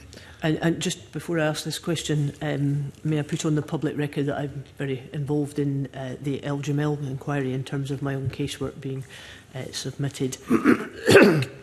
If it transpires through the inquiry that other jurisdictions may have some influence on determining what evidence is relevant and what might apply, how would that be taken on board by the chair of the inquiry in Scotland in relation to the discussions with the Scottish Government? What do you mean? If it was the case that these the terms of reference have proven not to be sufficient to allow evidence from another jurisdiction to be taken into consideration, is that a matter that then has to come back to the chair of the Scottish inquiry to be discussed with the Scottish ministers?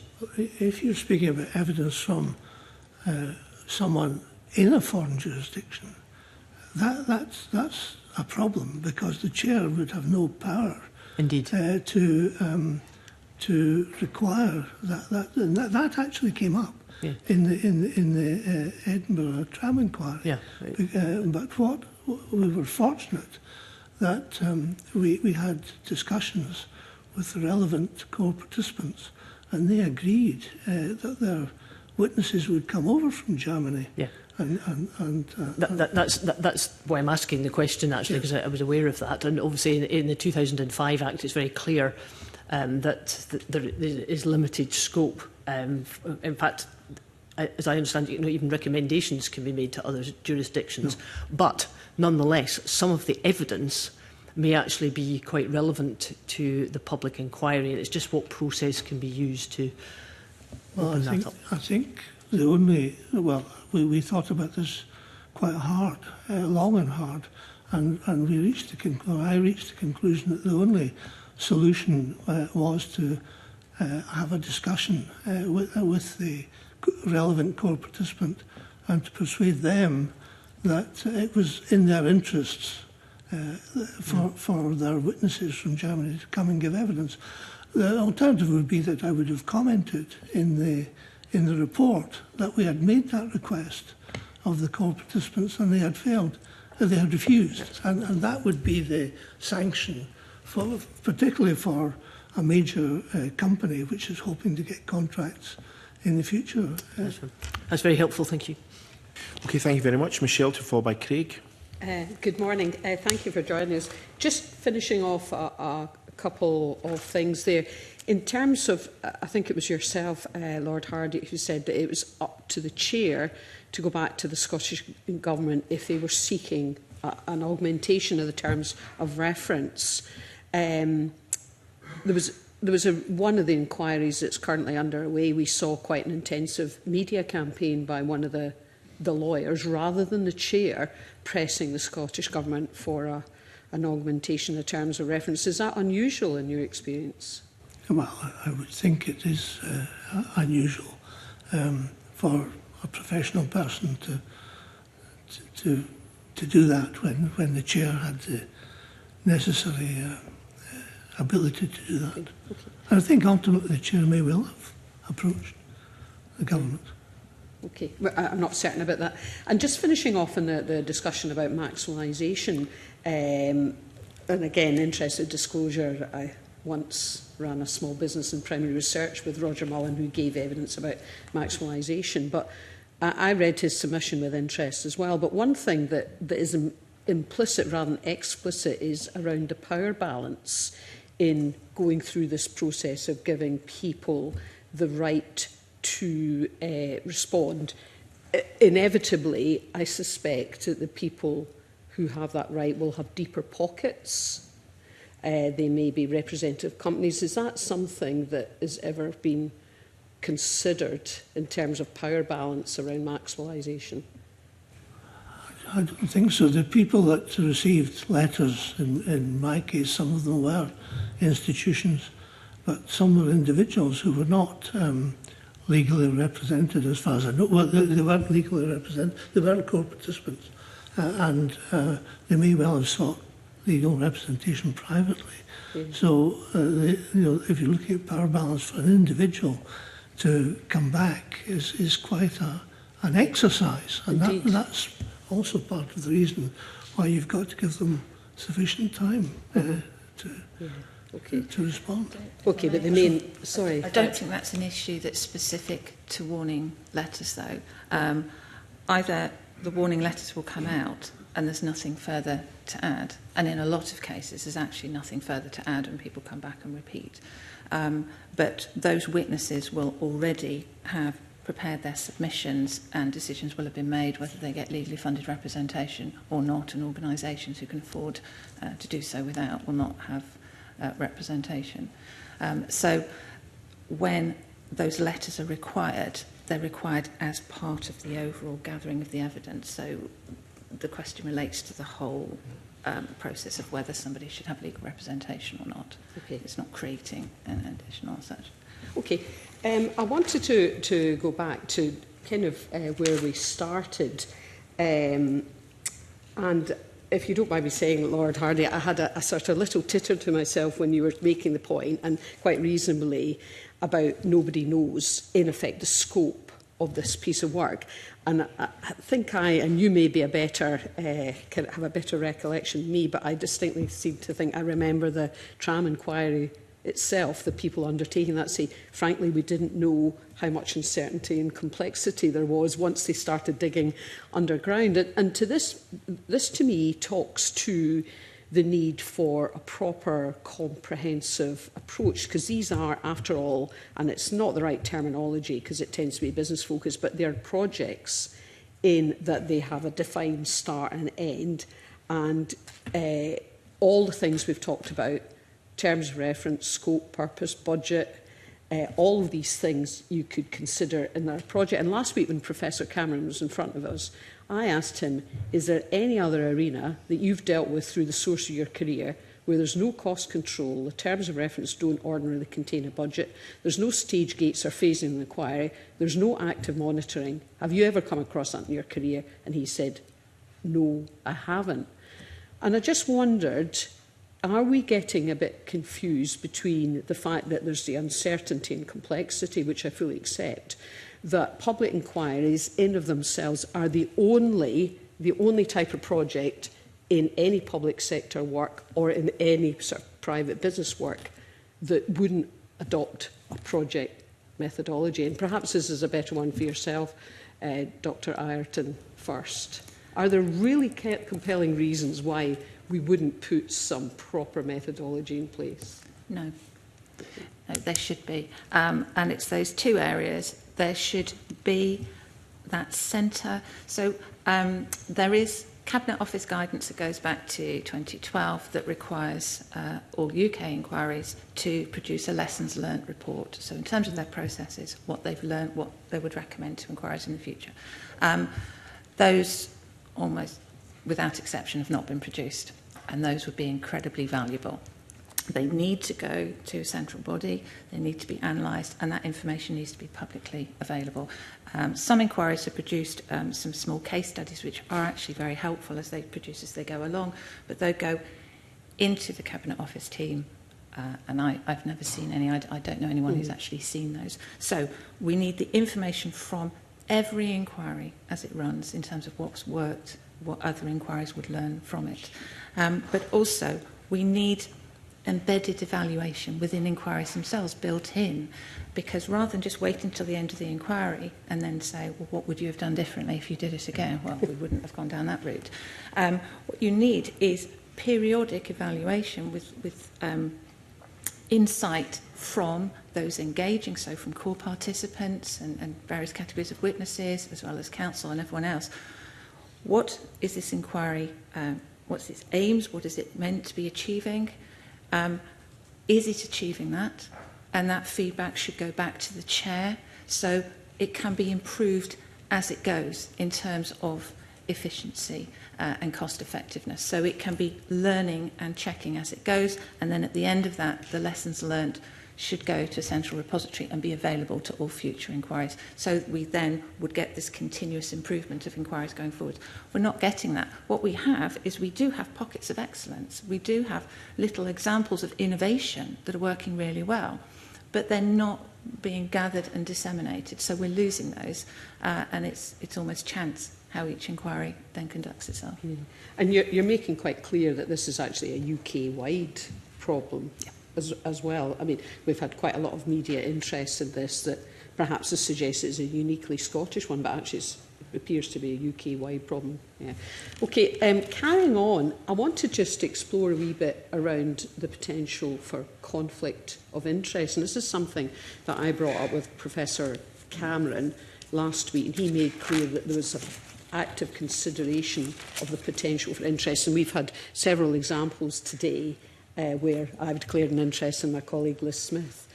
We've seen examples where, you know, a solicitor may take on or prospect for a very high-profile case and then actively advocates and lobbies their best friend for a public inquiry.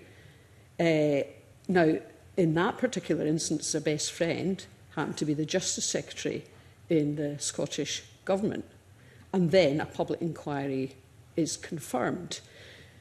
And perhaps this is a question for yourself, Lord Hardy. Surely in instances like that, if there has to be at least the potential for significant and disclosable conflict of interest. Is that a usual approach that you've seen, or conflict of interest, given the very small network of relationships we've got in Scotland, but certainly consideration in Jersey, which is smaller again? Is that something that you would actively consider or would actively hope to be considered? Well, I think that's maybe ultimately a question for Parliament. If there's a suggestion that I gather from your question, maybe some suggestion of impropriety in somebody lobbying the appropriate minister for his or her own benefit. So I think that would be ultimately an issue for the Parliamentary Commission. Certainly,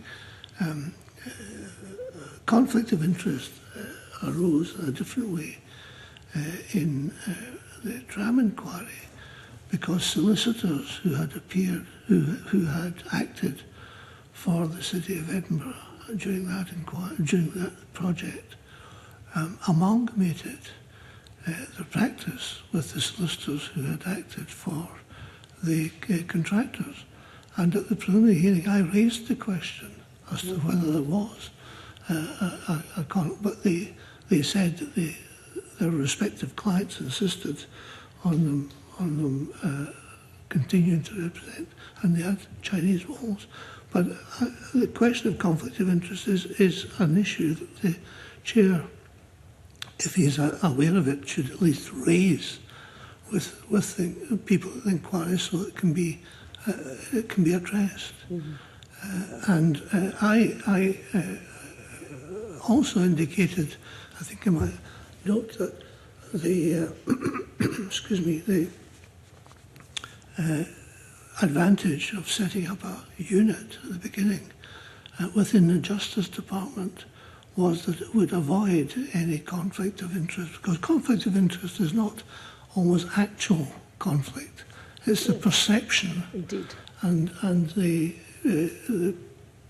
sponsor department, in my case, was the Department of Transport, who had been involved in so that, you know, there was. They also put up Chinese walls and kept it separate. But I was always a wee bit uneasy that there was this perception that the department who had been actively involved in the project is sponsoring it and funding the inquiry into it. So, but if it was then channeled into the Justice Department or the Courts Department, they're accustomed to dealing with litigation against the government, and that would be more apparently independent. And so, in that case, often a question will be asked: well, who would be the beneficiary of this course of action? So, for in the example I'm giving, by calling for an increase in scope of a public inquiry, whilst at the same time representing the core participants, and therefore potentially being a significant beneficiary. Are you aware of any processes where that kind of, as you say, often it can simply be about perception, but are you aware of any processes, unless you yourself take action as chair or any other chair, but there's nothing formalised that allows for these questions to be asked, is there? No. Okay. I don't know if you've got anything to add, Dr. Arden. Not specifically. Okay. Thank you. Thank you very much. Craig, to be followed by John.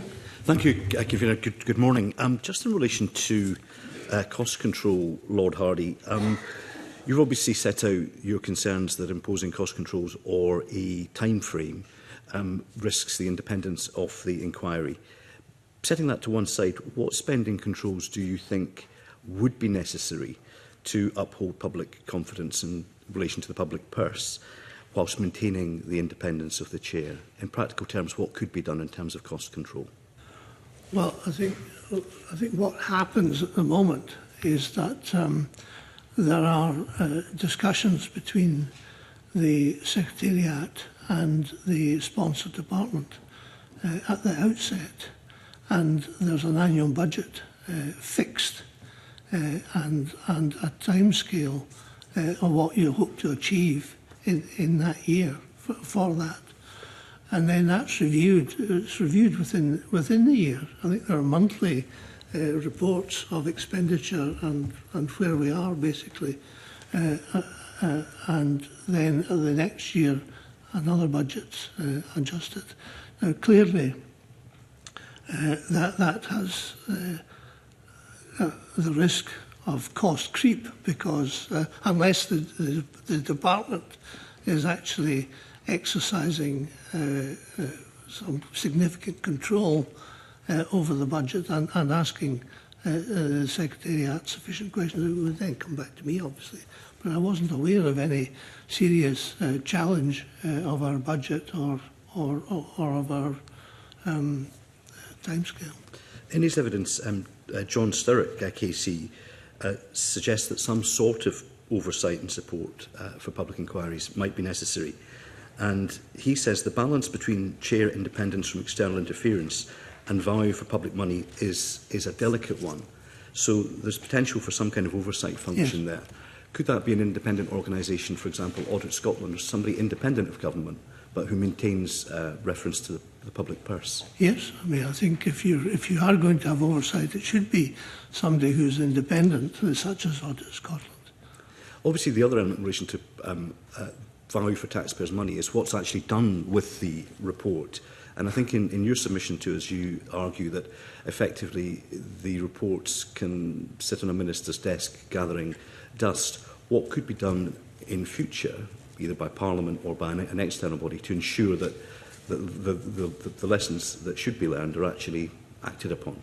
Well, I think the obvious responsibility of that is Parliament. The Parliament should hold the executive to account and say, you know, we've seen that the report in Edinburgh Town Inquiry has been submitted. There are so many recommendations. What is the government's response to each of these recommendations? And keep on about that. And then once you know that the government accept that some of the recommendations appear to be well-founded, if they do, then it's for MSPs to say to the government, well, what are you going to do about it? And keep up the pressure, because unless that happens, they'll be ignored. Because even the recommendations in the past in the UK inquiries that have been accepted are not necessarily implemented. They say, oh, we don't have the time for legislation or what have you. But it's up to MSPs, I think, to... Yeah. Dr. Orton, are other international examples of where governments have put in place a better mechanism to make sure that lessons are learned and then implemented? Yes, there is. We're looking at two things here. There's oversight, but with oversight you also need scrutiny, because if you just have an oversight mechanism, it is not uncommon for there to be slightly inaccurate or exaggerated recording in terms of implementation. So you need scrutiny. So, for example, in Australia, and this does seem to be working well, certain royal commissions and public inquiries, and their royal commissions are pretty much the same as our statutory inquiries. As part of their recommendations, they have recommended the appointment of an implementation monitor, and sometimes they might name the implementation monitor, sometimes they might recommend that an implementation monitor is appointed. And it is their role to scrutinise the implementation, and those are subject specialists who understand, and this is a proper evidence-based scrutiny of implementation, and they report directly back to Parliament. So then everybody has an accurate oversight of the situation in terms of implementation. Another thing that I'm not aware of this working fully well, but it is in parts in some other jurisdictions, and it seems such a simple, obvious thing to do. There should be a central resource that anyone can go to. So there should be a website that you should be able to go to and see what inquiries have there been in Scotland, which ones are currently operating, links to their websites, when they're completed, their reports, the response, and updates on implementation. Because there's no transparency. So we need scrutiny by the public, by the people that have campaigned for the inquiries in the first place, by the media. But it all disappears behind closed doors at that stage, and it's very difficult then for anybody to understand what's happened in terms of implementation and has it been followed through. Thank you. And just finally, just to go back on perhaps the role of the legal sector in respect of cost control and mission creep and so on and so forth. Roger Mullen, in his submission to us, says this. He says the unintended consequences of this is that individuals and legal firms paid on the basis of their time involved in an inquiry have no incentive to be as efficient as possible and indeed will get rewarded from the public purse by maximising their time involved.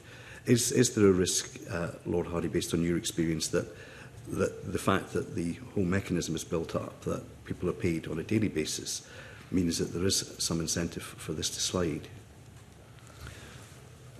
Well, the chair of the inquiry should take steps to avoid that. The chair should... as is said in other responses, this is an inquisitorial approach. So it's not within the control of lawyers acting for core participants. It's within the control of the chair to say, I'm only interested in evidence of this type, and it's up to others to comply with those decisions. And also, it's for the chair to fix strict timetables for hearings and what have you, so that they're not allowed to extend beyond the allocation. There are various ways of doing that. I've referred to the decision not to allow opening speeches, but also you don't allow cross-examination, because that's an adversarial approach. You do, of course, respect the right of core participants to participate meaningfully, but what I did was I said, in advance of a hearing, in advance of a witness appearing, several days in advance, you have to give notice of questions that you, as a core participant, want asked of this witness, even if that witness was their witness. And the questions would then come to me, and they would be passed to counsel for the inquiry. And I would say, well, I'm interested in this question, I'm not interested in that question. And counsel to the inquiry would then take upon himself the responsibility of asking that question. And it was only in very exceptional circumstances that we allowed counsel for a core participant to ask questions. And that was if it was a complicated issue. And we thought it was going to be quicker for them to ask 2 or 3 questions. So the chair has the power and the ability to control time spent by lawyers on the inquiry, at least to public hearings. And when it came to closing submissions, I ordered or gave a direction that they had to be in written form, and each core participant was allowed no more than a morning or an afternoon to elaborate on what had been weeks of evidence.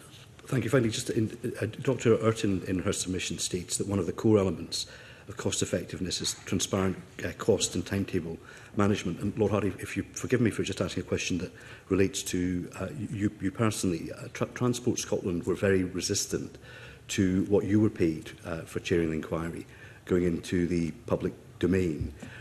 Were you consulted by them on that issue, and do you think that meets the requirement that Dr. Urton has put in there, which was transparent cost management, because it shouldn't have to have gone to the Information Commissioner before that information about public purse monies being used enters the public domain? Yes, I was consulted about it, and I did indicate that I thought it was unreasonable, but I've accepted the position that it's in the public domain, and it should be in the public domain.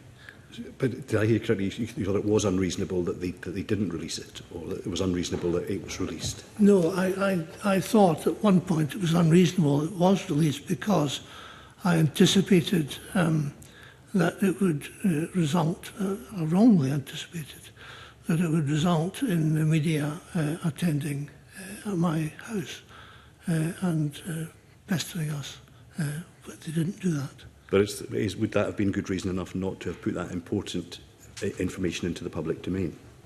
Well, without going into my personal circumstances, yes, because of health and other issues.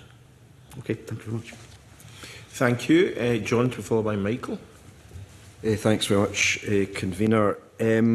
Dr. Ayrton, you say there's a strong case for greater use of shorter focused statutory inquiries which deliver thematic learning and policy recommendations within 12 to 24 months. That sounds quite positive to me. Is that actually possible? Yes, because that is done in other jurisdictions. So that comes back to the point about deciding what you want an inquiry to do.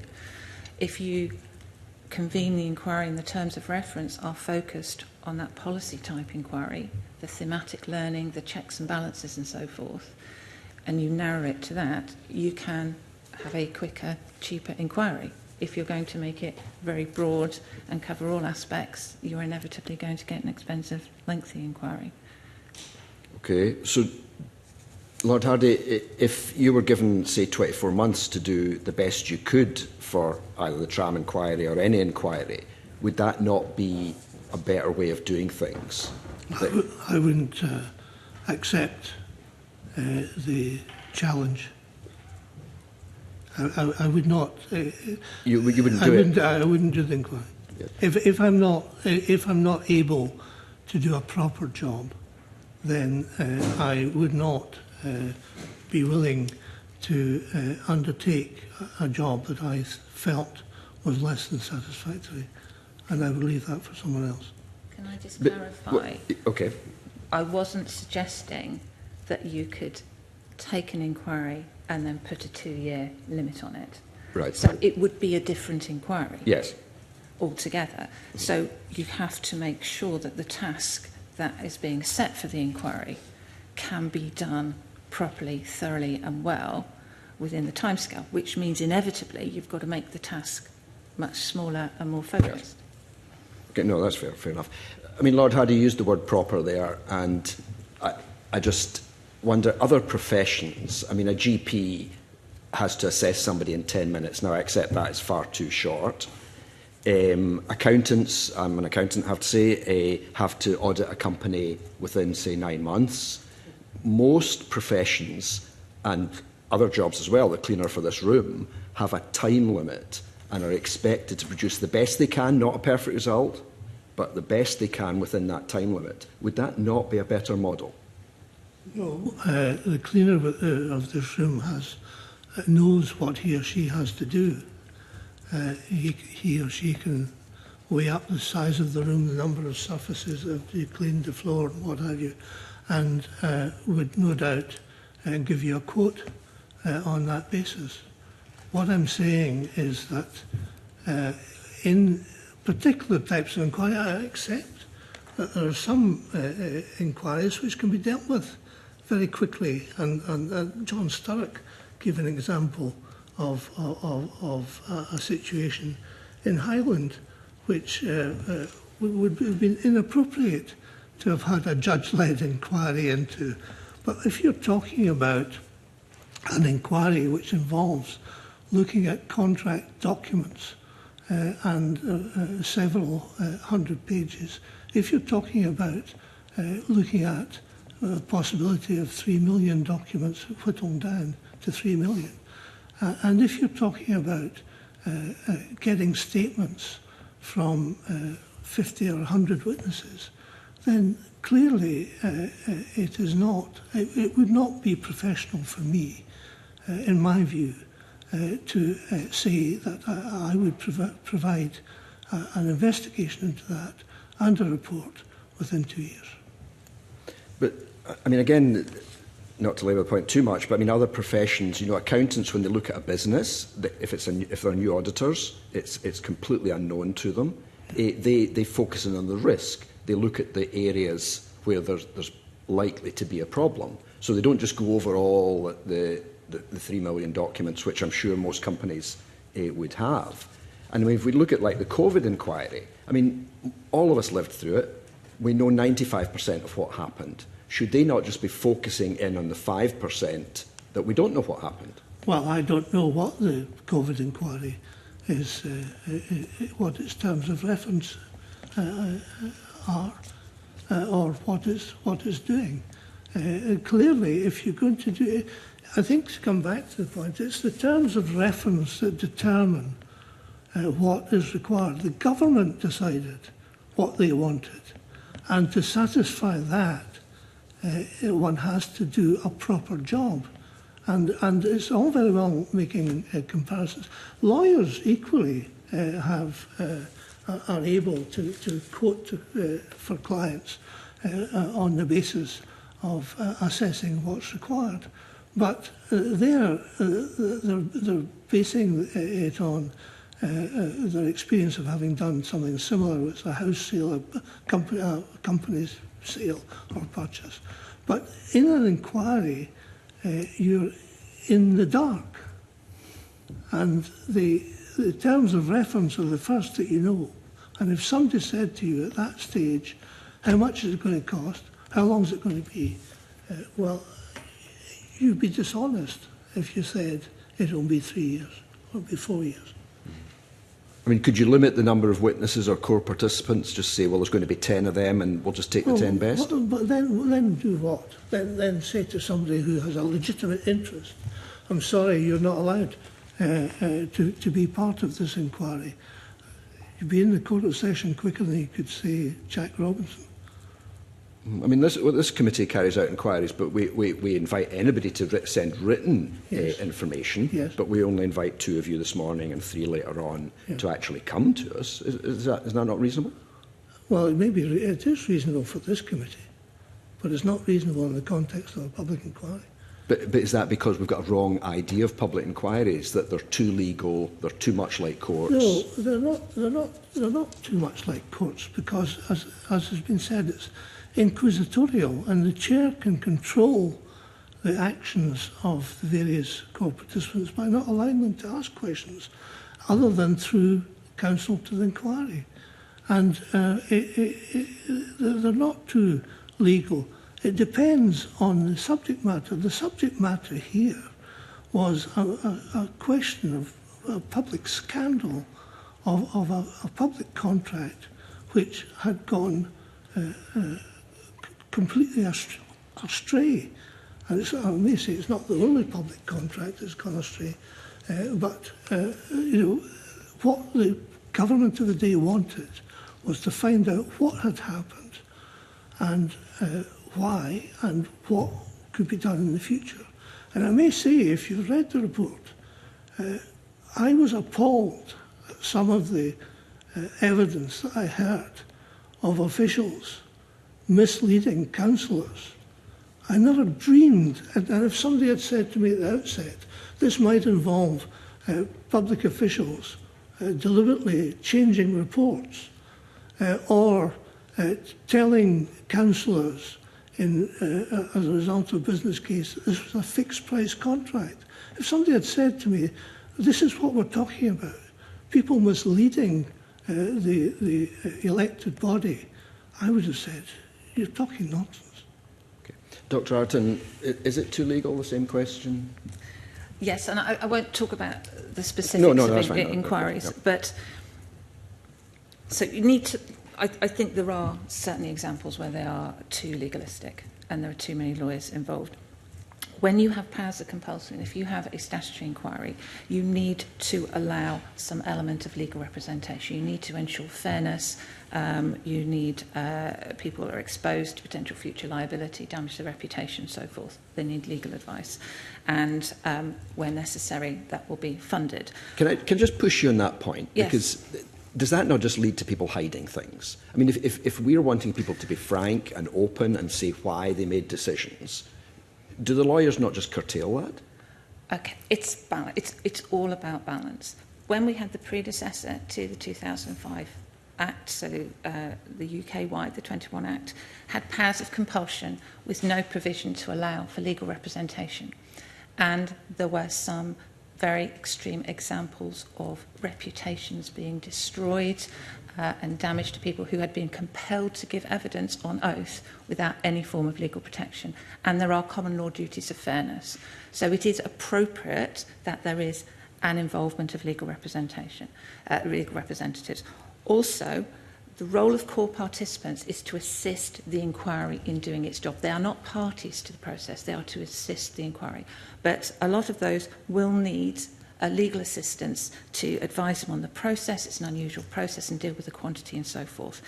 However, not everybody, well, nobody has an entitlement to be a core participant, and some inquiries have done a better job than others in terms of controlling the number of core participants and legal representation, because that is a huge cost of an inquiry. So there's two kinds of lawyers involved in an inquiry: those that work for the inquiry, the solicitor to the inquiry, counsel to the inquiry, and then those that represent core participants and witnesses.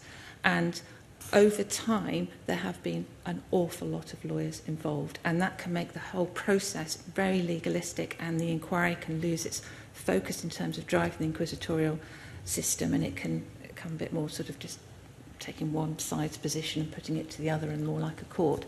So there is definitely scope in terms of learning best practice from those who have appointed less core participants. That doesn't mean they can't be witnesses, it doesn't mean they can't assist the inquiry, but you don't have to make everybody a core participant if they have an interest in the outcome of the inquiry and so forth. So yes, there are things that can be done.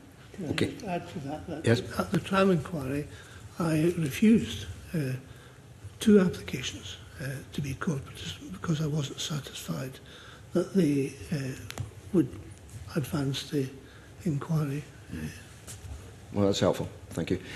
Final area I wanted to kind of touch on, maybe yourself, Dr. Ayrton. I mean, are people generally satisfied after public inquiries? And I realise there's a lot of different bodies involved, but if we say like the victims or the families of victims, that kind of thing, or do we even know if that's the case, if they're satisfied? It depends on the inquiry. It depends on how well it has been communicated, what the purpose of the inquiry is, how well expectations have been managed, and you need to accept there will always be people who are not satisfied with the outcome of an inquiry, because there will always be some that want a broader inquiry and a more detailed inquiry, or an inquiry that has a different focus and so forth. But there are examples where you can compare inquiries here and inquiries in other jurisdictions on the same topic, where I'm thinking of an example in Australia where the participants were more satisfied with that inquiry. They took longer at the beginning to engage with the participants, for everybody to understand the purpose of the inquiry, so everyone was pulling in the same direction, and they managed that better than our equivalent, where that investment wasn't made at the beginning and nobody was quite in agreement what the purpose of the inquiry was for and whether or not it achieved it at the end. Okay, that's very helpful. Thanks so much. Thanks, Convener. Thank you, Michael. Thanks, Convener. Thank you for all your evidence so far. It's been invaluable, I think, to the committee. I'm going to touch, first of all, on areas of the appointment of a chair. Lord Hardy, if so, my questions will come to you in that regard. I mean, your CV is one of many decades of distinguished service in Scottish public life. If somebody had said to you, following on from Mr Mason, this inquiry will take up 9 years of your professional life, would you have said yes? I think I would have preferred to have spent my time with my grandchildren. Indeed. And I suppose that probably, and one of the areas, now I want to share the declaration with Liz Smith in terms of my involvement around the LGML inquiry. I have constituents that are involved in that regards and being in conversations with ministers about the setting up of that inquiry. And some of the delays in the setting up of the inquiries are about finding a chair, for waiting for the Lord President to find somebody of standing such as yourself to take that on. Is there not a risk that, for instance, 9-year inquiries result in more people saying, I would love to, but no thanks, I'd like to spend the time with my grandchildren? Well, that's for others to decide, but certainly if anybody asked me now even to do a 1-year inquiry, I think I would just go back to the grandchildren. Yeah, and that, I suppose, then is part of the issue about trying to make, I suppose, on Dr Ayrton's position around something that feels, and I understand the tensions that are involved in this around the freedom of the inquiry, and you're a stout defender in your evidence this morning of the need for judges to be able to be led by the evidence as it's presented. I think, could I just interrupt? I mean, I'm speaking from the perspective of a judge-led inquiry, but I agree with Dr Ayrton that not all inquiries have to be judge-led, just in case anyone's got that impression from me. Of course, that is useful, I think. But there is there seems to be a preponderance or almost a monopoly at the moment in terms of these inquiries that are being set up in Scotland, that they are judge-led. I mean, do you think, so you're saying that you think that other options are available? Could you speculate as to why it is the case? I think it's horses for courses. I mean, I'm aware of a very good friend of mine in the Lodge, Lord Lamming, who, as Herbert Lamming, was Director of Social Work, and he chaired an inquiry into Victoria Climate death, a child who had been known to the social work department, and sadly, as happens far all too often, she was ultimately murdered by her relatives. And he was the chair of that inquiry, and I think that was appropriate because, as a former director of social work in one area, he had the expertise to ask social workers and to deal with social workers as to why they didn't take the child into care, as to what checks they made for the care. So there are inquiries where it's appropriate that other people with appropriate experience should chair the inquiry. Okay. Are you aware, through other conversations of other members of the judiciary who have turned down offers or requests on the basis of how long it might take? No, I'm not. Not directly. No. Okay.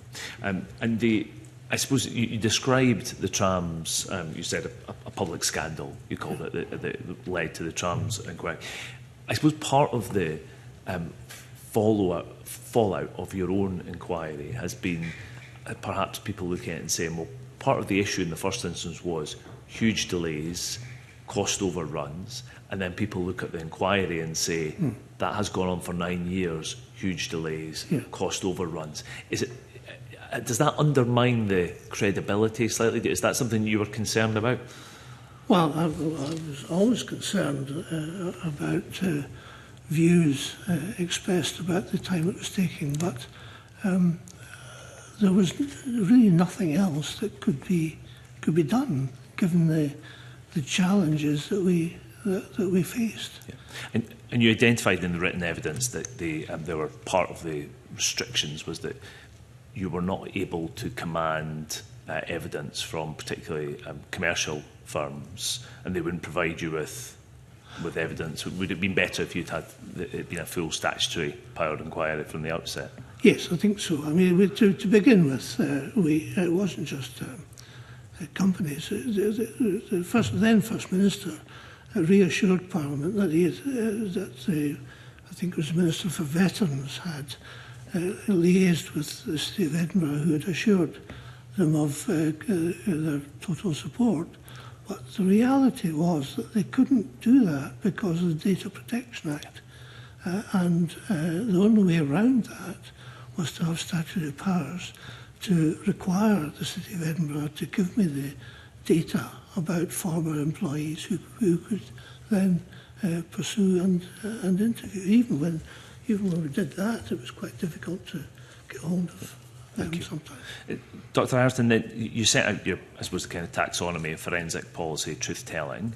Have you looked at the issues of commercial interests within this, and where a firm or there's a set of organisations that may refuse to give evidence in the full due to commercial interests that they may have in protecting their firms? Do those require statutory powers? Yes, you could have statutory powers in all three types. Yes, statutory powers are important. They're not always used. Often it is sufficient for an inquirer to have those powers, and actually they're quite infrequently used. But knowing those powers are there, it's not always the right thing. I could give you examples of inquiries that have worked better being non-statutory, and others that have been better being statutory, depending on the subject matter and the nature and so forth. But yes, it's often important. And I think in terms of perception in the public, having public inquiries that have statutory powers to compel, we do have this perception currently that they are seen as the gold standard or the more serious inquiry, because they can compel people to give evidence. Okay, so my final area then for yourself, Dr. Ireton, is around this tension between the freedom of an inquiry and public trust, and that were it to be viewed that it was an inquiry that had a more limited remit within your taxonomy particularly, and then how that relates to the view of victims or related parties and the public more generally. Are there other things that could be done to build public trust around a more limited form of inquiry? Yes, it's about public understanding. So this focus I'm talking about is not a theoretical, it is used in other jurisdictions and it works. So, you know, but the difference there is the context. For various reasons, as have drifted, and we've allowed expectations of inquiries to be huge, that they will deliver everything. Where everything else has failed, an inquiry will come in and solve everything.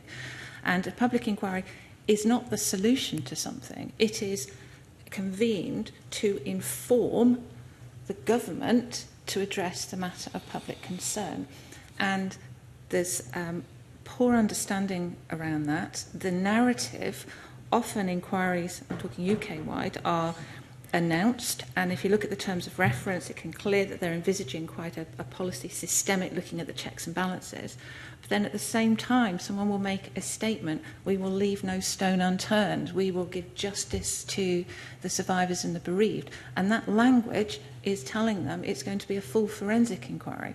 So often inquiries are just put off track before they even start because of the narrative.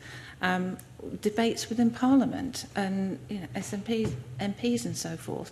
If the language used reflects we need a public inquiry for justice, for the individuals, to get answers to everything, that is what is muddying the waters. So I think improving it, the efficiency and the length and so forth, is at every step of the inquiry. It is from the focus of the minister when they're setting the terms of reference. It's from the narrative that goes on around. It's from what the media is saying. It's public education. It's induction for the chair so they understand the nature of the process they're involved with. The legal representatives, we haven't talked about it, but that push sometimes to come to it as if it's sort of a preparation for future litigation. They need to manage the expectations. Right through to government departments need to accept that they need to actively engage with a public inquiry, not sit back and wait and see what happens, because that is adding cost and a huge delay to inquiries as well. And then the government needs to recognise they convene the inquiry not to solve everything, but to provide what they need in order to address that matter of public concern. So it's every step of the way, and it's the narrative and it's public education and education of everybody involved at every stage. Okay, thank you. We've just got a supplementary question from Michelle. It's just a tiny wee question to help build my own knowledge. I've read the criteria that determines what is a core participant, but do core participants pick their own lawyer, or do they have one allocated to them where the inquiry may be extended, or say the Scottish COVID inquiry is linked into the UK one? How does that work with the lawyers? So they may already have legal representatives. The inquiry recognises legal representatives. They can have their own lawyers. It's when they get involved in funding and core participants and so forth. But inquiries can make a decision that there will be joint representation in terms of who's recognised as the legal representative. So numbers can be limited in that way. So the chair does have an involvement in that. Right. So that's what I just wanted to get at. There could exist a situation where the chair would determine who the lawyer was to represent the core participants. And I've already pointed out that who are core participants is subjected to criteria. But I think you've confirmed that for me. Okay, thank you. Yes, I think, sorry if I may come back on that, it's right if there are several core participants and the chair considered that their interests could be dealt with as a unit, then he would decide or she would decide that there should be representation by one person. But whether the chair would actually choose which lawyer is another matter, because each of them might have their own lawyer. And I think the prudent thing for the chair would be to say, well, you three core participants are to be held together. It's up to you to decide who your representative, and they should decide that rather than have somebody forced upon them that they maybe didn't want. Okay. Thank you. To clarify, what I was saying is if that decision has been made, the chair can then refuse to allow someone just because they want another legal representative. They can say, no, that is the legal representative for this group of core participants. Right, okay. And I think it was worthwhile confirming that, because that's a useful detail. Thank you very much. That was helpful. Okay, that's concluded our questions for this panel. I'm just wondering if there are any final points either of you would wish to make at this juncture. Okay, well, thank you very much for your evidence. We have another panel, so we'll call a 5-minute natural break and then we will reconvene. Thank you very much for your evidence this morning. Very helpful.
Good morning. This is the second part of the evidence session on the cost effectiveness of Scottish public inquiries.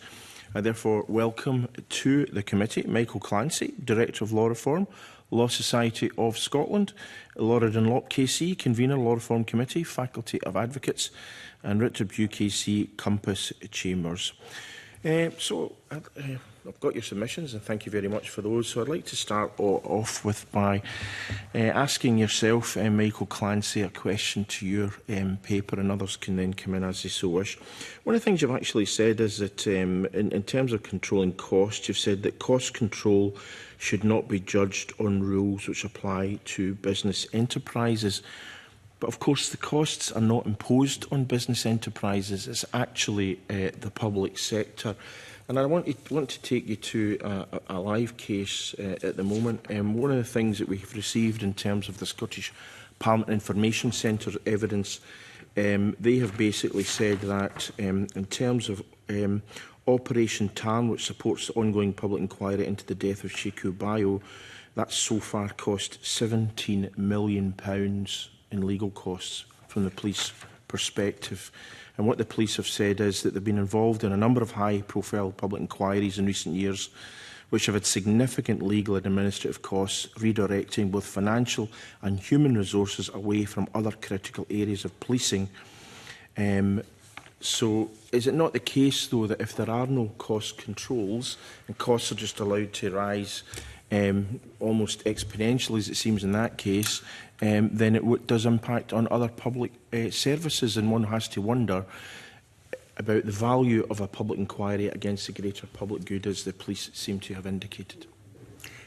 Thank you very much indeed, Convener. May I first start off by saying that the Law Society of Scotland is a core participant in the Scottish COVID-19 inquiry. I think that's an understanding that you should know about.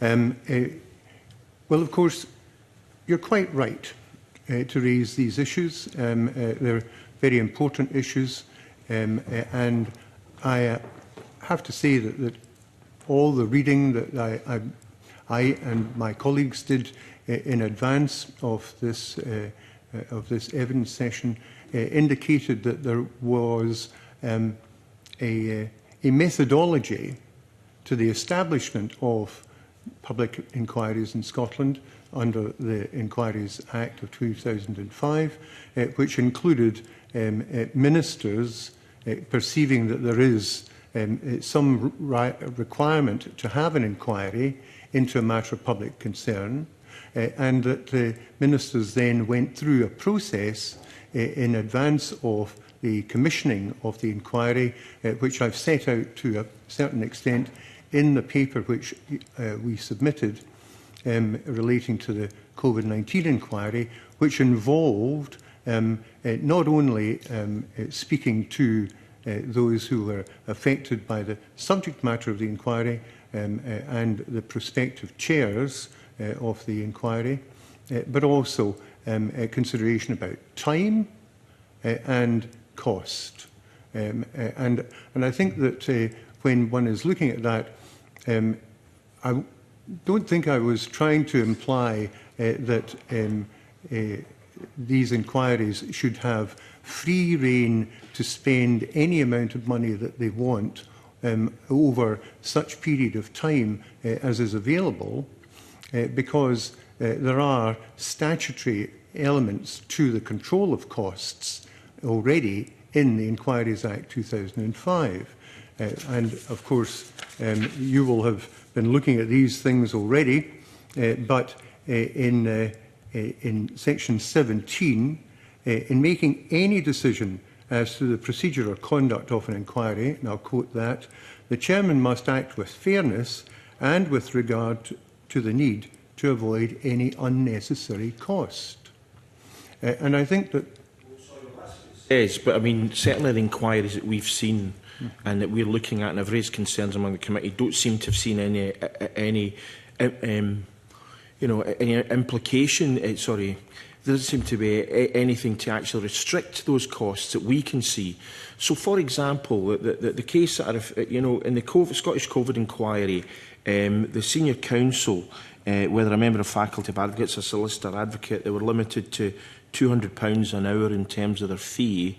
Now, I don't know what the fees are, for example, for the Bayou case, which I mentioned, but if it was £200 an hour, and we know that wouldn't be because a junior counsel would be a lot less expensive, etc., that would be 85,000 hours of legal fees just for the police. That's like everyone in Hampden being interviewed for an hour, and then still there'd be 30,000 left over. I mean, for lay people looking in at this, they don't see any cost control. They see that things are grow arms and legs. They see that this is costing tens and tens of millions of pounds, lasted 5-6 years in that particular inquiry. Other inquiries have lasted longer. Yes. And where is the justice at the end of that, from whichever perspective you're looking at, whether you're on the Police Scotland perspective or the other perspective? You know, it just seems to be a phenomenally expensive, process. Can there be any possible positive outcome at the end of it? One wonders, relative to how that other money could, as the police say, could be spent elsewhere. Well, that's why this inquiry by this committee is so important, to be able to shine light on these particular aspects. I think it's fair to say that anyone who has been looking at the news over the course of the 20, 30, 40, 50, 60 years that some of the people around this table might have been, will be well aware that there are high costs to these inquiries. But I think it takes a parliamentary committee to focus precisely on these issues of cost and time spent, and in distinguishing between the nature of businesses and the nature of inquiries. I was trying to suggest that there might be things to be learned from businesses about how there should be cost control. And I suggested, for example, proper project planning with a Gantt chart, regular reporting on the milestones which are met, and of course that then gives the opportunity for the chair and for other people involved and for Parliament to think about what's happening with inquiry XYZ. Now, one of the major issues, I suppose, which comes out of this is that you might say lawyers cost too much. And that undoubtedly will result in there being one less employee at the Law Society of Scotland. However, I think it's fair to say that we know that certain services cost a lot. Certain services are worth a lot, but certain services are not perceived to be worth the cost. So, in that, why not should ministers not look at setting out cost arrangements for inquiries which they are about to commission, which would have fixed costs on the lawyers involved and other people, other experts which may be called to give evidence, and also think about the costs which you cannot see below the surface of an inquiry, the costs to the commissioning department, the costs to the court service because a judge has been assigned to this inquiry, and there are issues about how that judge's ordinary work is done, and things like that. And I think that it's important that you raise these things first up, because the community, ministers first and foremost, because they are the individuals who commission the inquiries on a completely discretionary basis under Section 1 of the 2005 Act. So they're not having to commission an inquiry.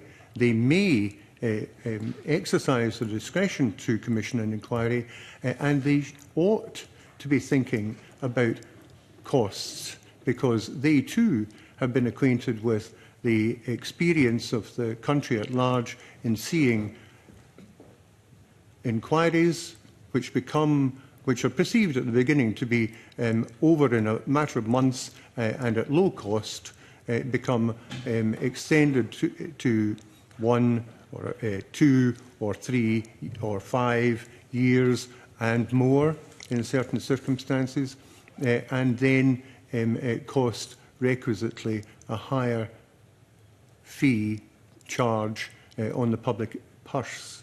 And we've all got to be aware in this day and age when there are significant deficits to be looked at in government, that the public purse is not unduly taxed by things for which a bit of control at the beginning could result in a lot of control by the end. Much for that. Now, Ms Dunlop, I'll turn to yourself first. You've said in your statement that Piper Alpha and the Dunblane shooting inquiries, succinct general statement of purposes, are not subject to significant cost or overrunning. I mean, these were horrific incidents, and I think we all remember them very well. And yet they seem to have been delivered, much more timelessly and effectively. But you go on then to say that, in your view, producing a high-quality report within a relatively short time frame, I don't know what you mean by relatively short time frame, so maybe explain, maybe more challenging in managing costs. And basically you've said that when there's a trade-off between time, cost and quality, and it's generally understood that prioritising two of these factors can reduce control of the third.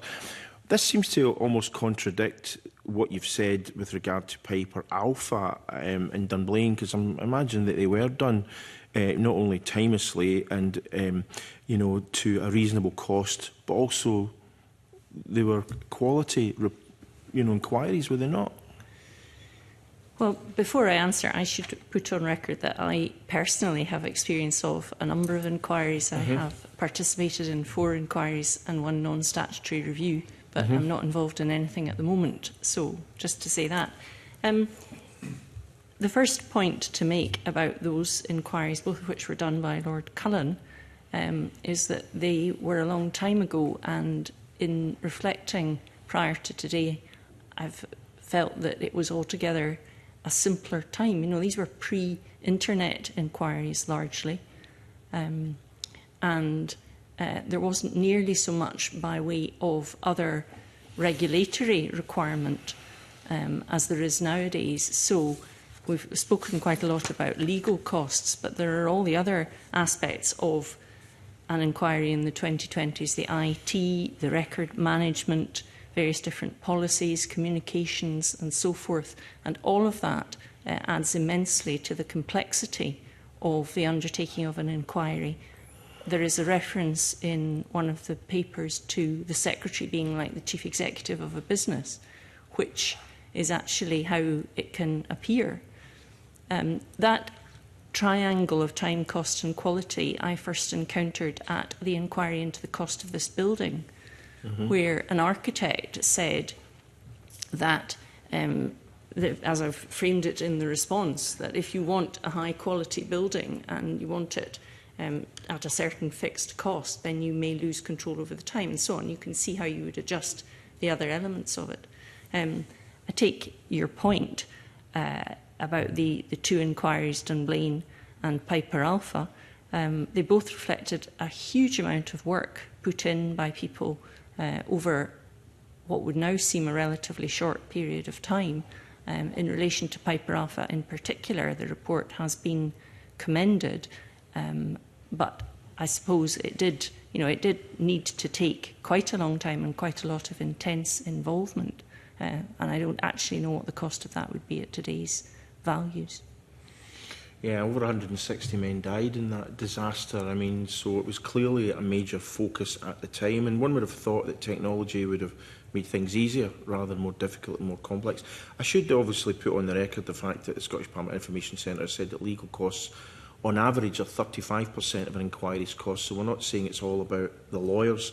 I mean, one of the things actually we received in, from Spice was you know, that after the chair, the inquiry secretary is probably the most important person for the running of a successful inquiry. The secretary is usually recruited from the civil service, but that's for the chair to decide. And I'm just wondering whether you think experience of controlling budgets should be considered when it's selecting an inquiry secretary. Mr Pugh. Well, yes, is probably the short answer, in the sense that if it's designed to try to make the inquiry as it's required to proceed efficiently, then if that can help the inquiry chair, who will often not have a significant history of, particularly if they've come from, for example, being a judge for a number of years, trying to balance those kind of budgets. So, yeah, the short answer would be yes.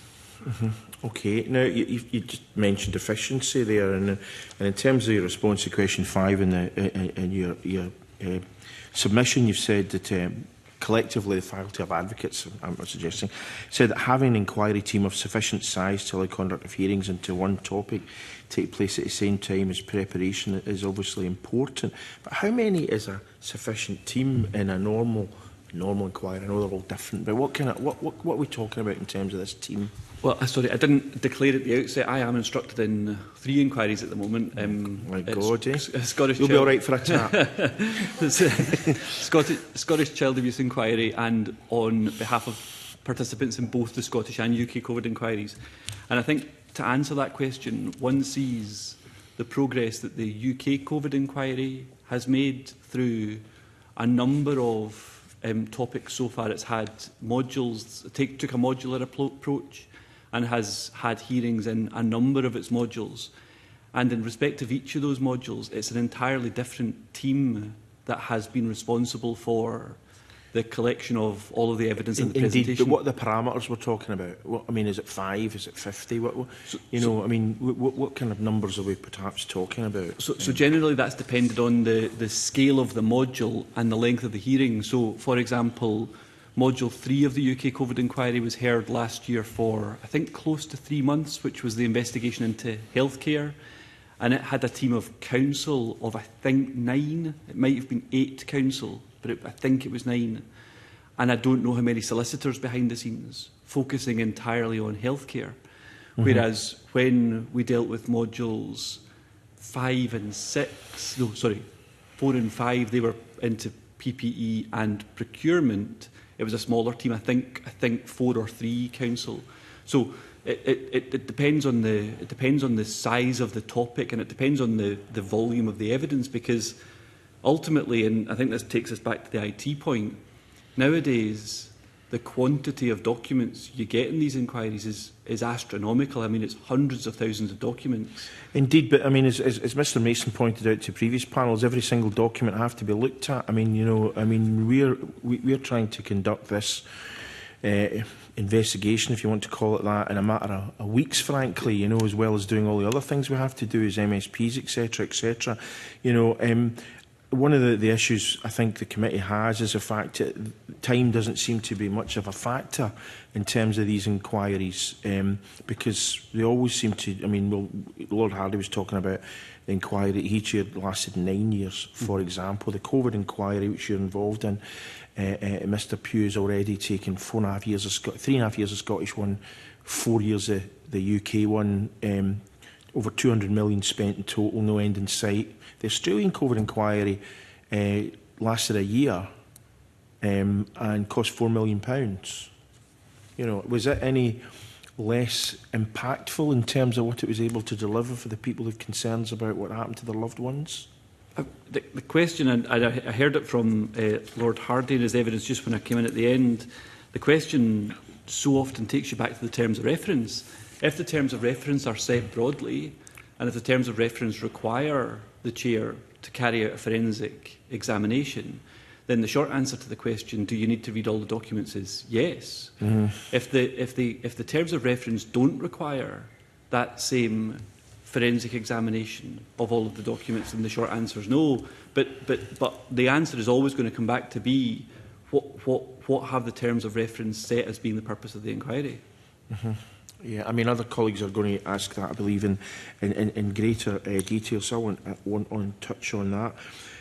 But, I mean, would you accept, though, that for people looking in, if they see, for example, COVID inquiry, you know, senior counsel being paid £200 an hour and being able to, you know, charge up to 60 hours a week, you know, £12,000 a week, and inquiries going on for years, it seems like the vested interest from the legal profession is to keep things as they are. It's seen as a dripping roast for lawyers, whether that's right or wrong. Is that something that concerns the Faculty of Advocates, for example? Well, the perception that people have, me being one of them, and the rest of this committee being part of that. Well, if I can answer it from, I suppose, a more personal perspective and say that part of my job when I'm advising the bodies that I advise is to make sure that they are not spending money on things they don't need to spend money on. So, for example, in the inquiry into child abuse, the chair of that inquiry is very good at explaining exactly when a witness is going to be relevant to you, and it's my job to attend only for evidence that's going to be relevant and necessary for that body to hear. So it's always my job, and this is not limited to inquiries, it's my job across the board to make sure that I'm not incurring unnecessary expense. I can't comment plainly on the particular job of counsel to the COVID inquiry. They've got the papers in front of them and they have to do their job to present it, you know what I mean? So what kind of oversight is there of fees? You know, I mean, how is the, you know, do people just put in, you know, a kind of invoice or whatever, and who's looking to check that invoice is correct, for example, you know? So that depends on who's responsible for payment of the fee ultimately. If it's a body if it's a representative that's being paid by the inquiry funds, then plainly the inquiry has the power to control that question.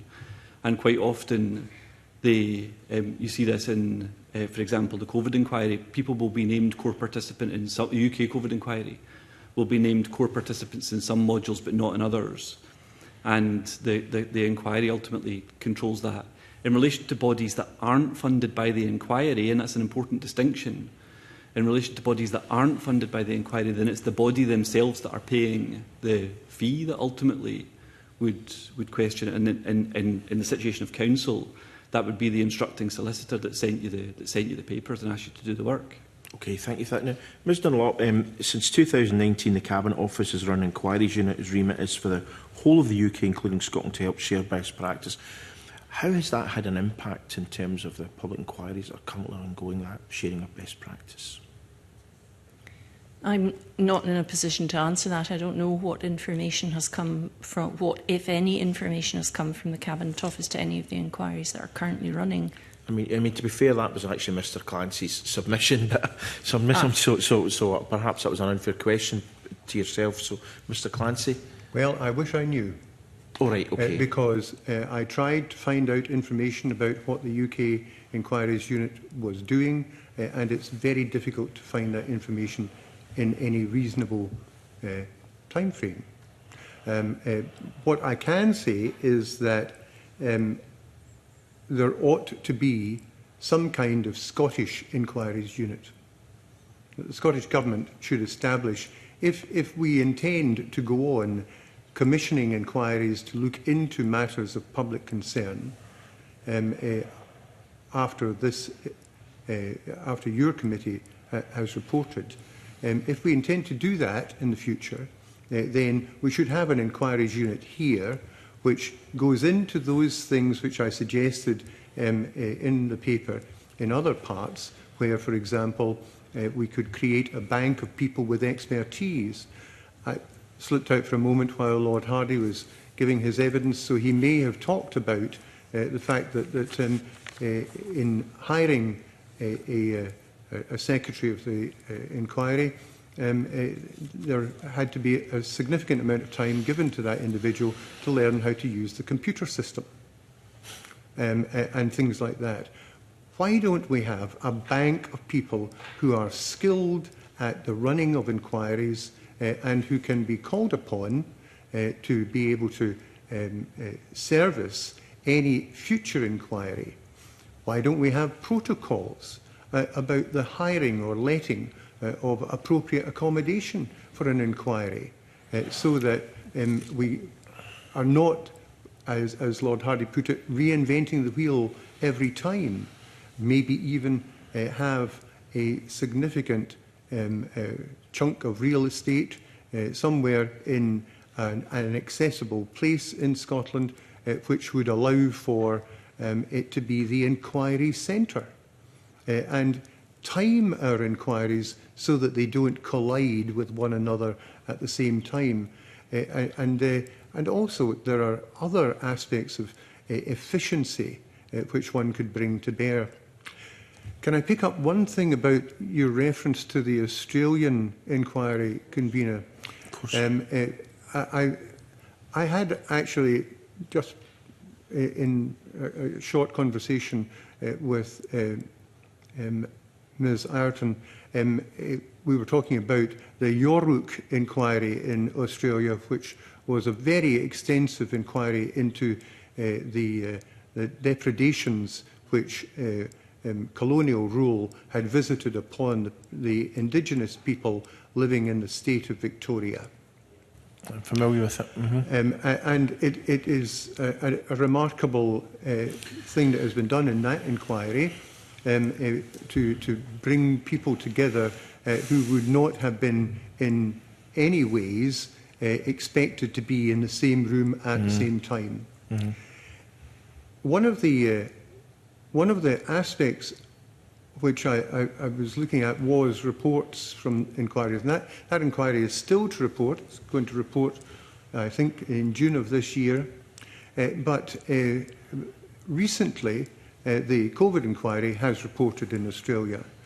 When that COVID inquiry was set up, there was extraordinary outpourings of concern about the limitations in its terms of reference, particularly in as much as it did not deal with human rights matters and did not deal with the unilateral actions which states or territories could take in relation to COVID.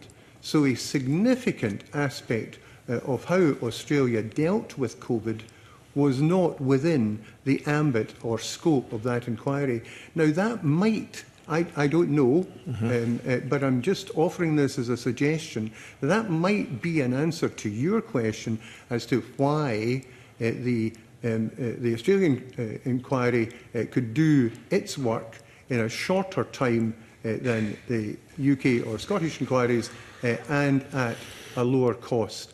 As I say, I don't know if that's a valid comparison to make, but it seems to me that if one compares the TORs with the TORs of the inquiries in the United Kingdom, human rights is certainly something which the Scottish COVID inquiry has taken on board, and sessions are going to be heard on human rights matters in the coming weeks and months.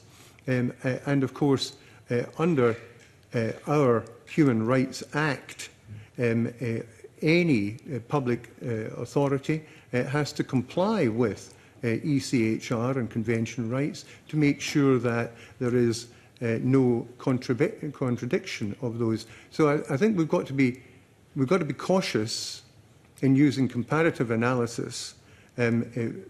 But if I'm given enough time, then I might be able to do that kind of comparison. But I just draw that to your attention so that you know that those were two significant differences. I think it's clear that that the terms of reference were different, but there's also an issue about how long people have to wait for justice. If you're waiting year after year after year after year, people die actually waiting for these things, and then once you actually get to the end of that process, you've still got the recommendations. So, for example, Ms Dunlop, in terms of the legislative framework that we have in the UK, are there any changes that the Faculty of Advocates would like to see in order to make, for example, recommendations more impactful? Are there any other areas where you feel the legislation could perhaps be tweaked in order to make it deliver more for the people these inquiries are set up for?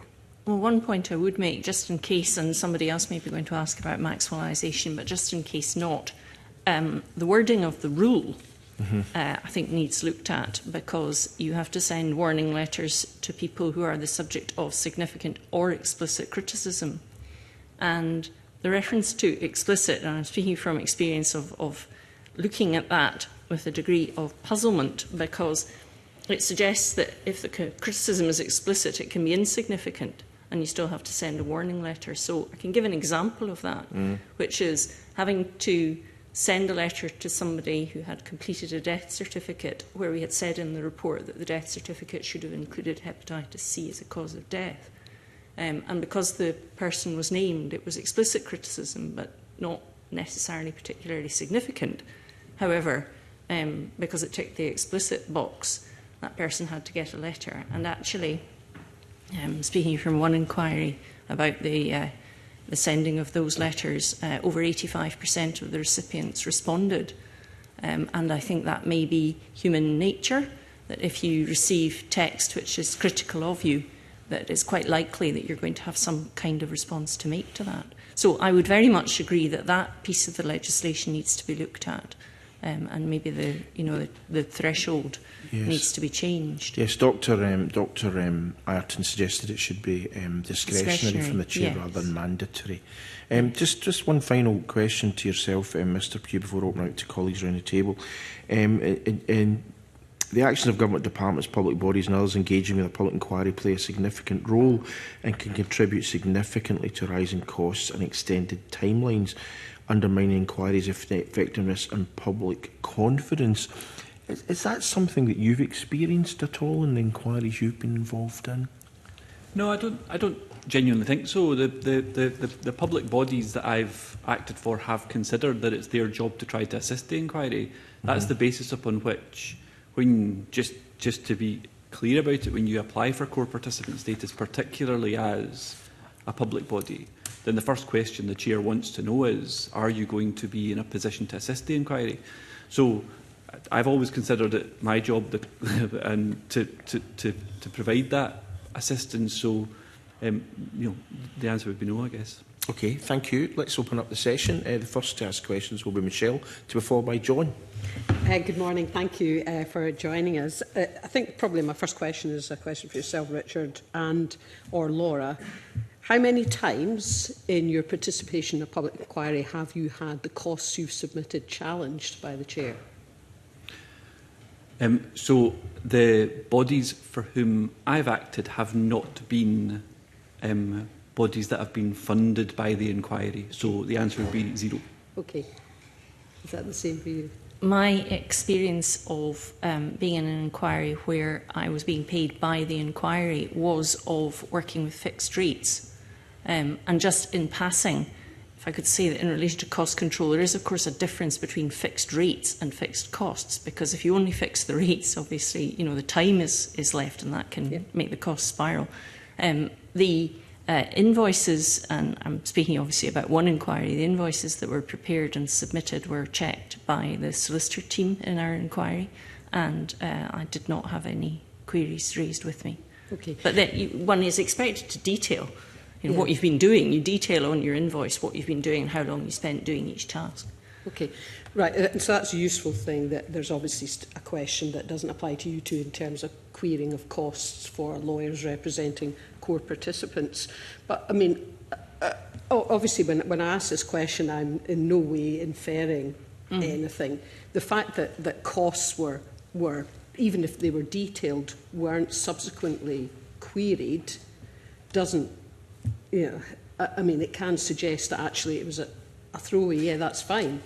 I mean, I suppose what I'm trying to get a sense of, how actively the costs were monitored as compared to an implicit, well, this is an eminent KC who's submitting this, and of course it's right and it's detailed here, and that's good enough for us as a kind of culture of how things operate in inquiries. Would it be fair to say that usually costs from eminent KCs are usually accepted because that's the culture? That's a very broad question. And, you know, I have quite a lot of experience of situations, and, you know, we all talk to one another. So I know of situations that I've faced colleagues where expenses are rigorously or vehemently opposed and challenged. And there's a whole process of taxation which goes on in relation to lawyers' fees.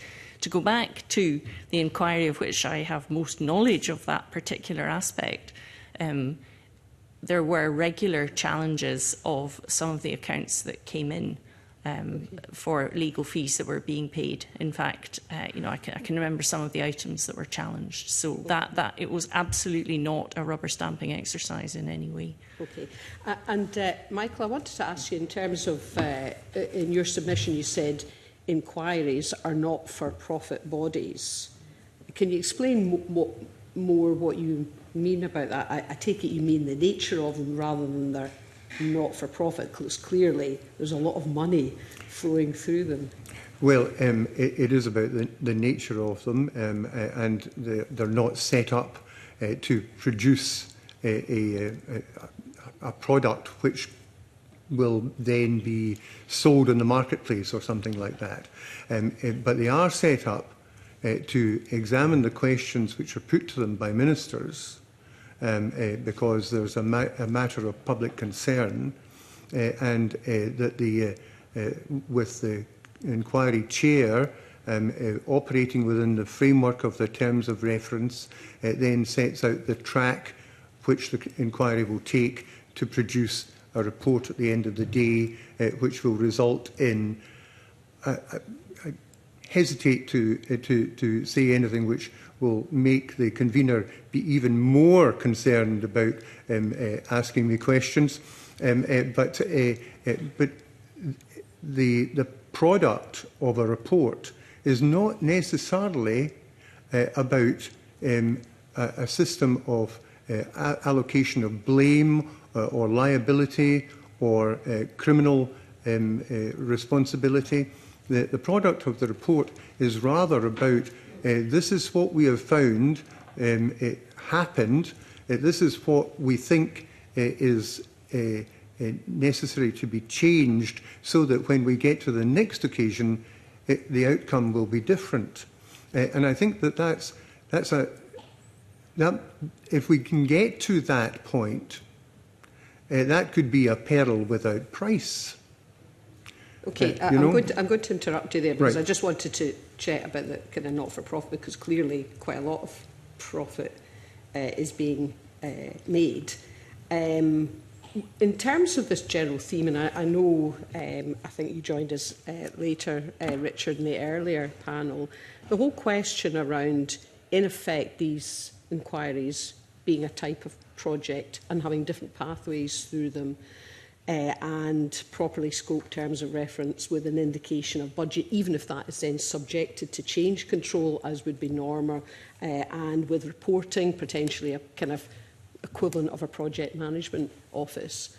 To what extent do you think this is feasible, or do any of you kind of accord to the view that only in public inquiries this type of route wouldn't be effective, when it's not perfect in businesses and it's not perfect in any other public sector piece of work? But Richard, you look like you're going to come in. No, you can see examples of where it's not reporting of that same nature, but you can see examples of certainly one inquiry very close to home that has taken a modular approach and has produced as it's gone along. So the child abuse inquiry has taken a very fixed modular approach, and it publishes case studies on a regular basis. I can't remember how many have now been published, but it shows essentially it's working as it goes, and it has a product as it goes. And that might not be suitable for all inquiries. In fact, I can say probably quite easily that it's probably not going to be suitable for all inquiries.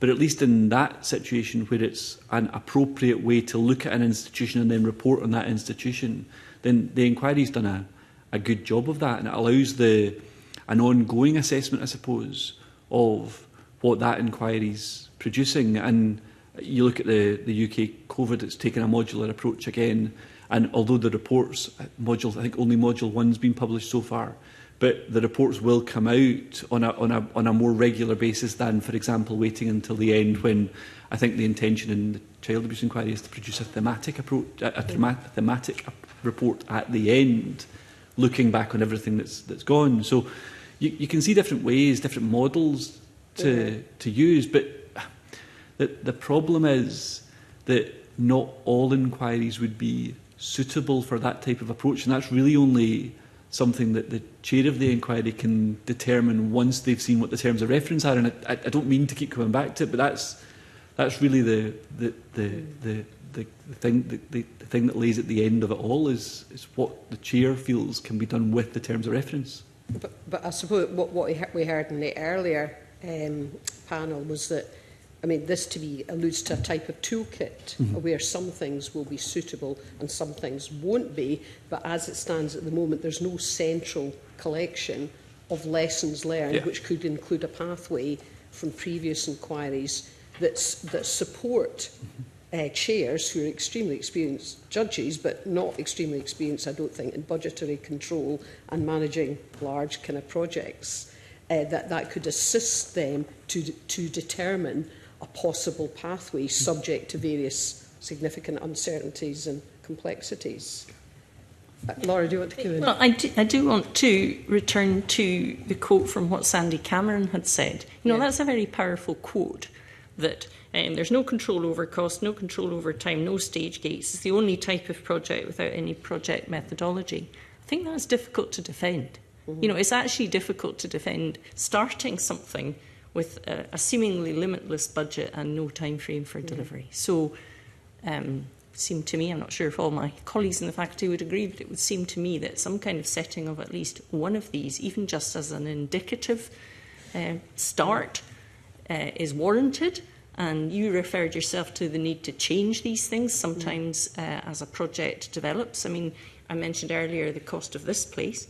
You know, as a project develops, you need to revisit some of these, but that doesn't mean you shouldn't put something in place at the start, because the alternative is probably worse. Okay. And I just wanted to pick up on another point. I mentioned earlier, I was asking questions about the potential for conflict of interest.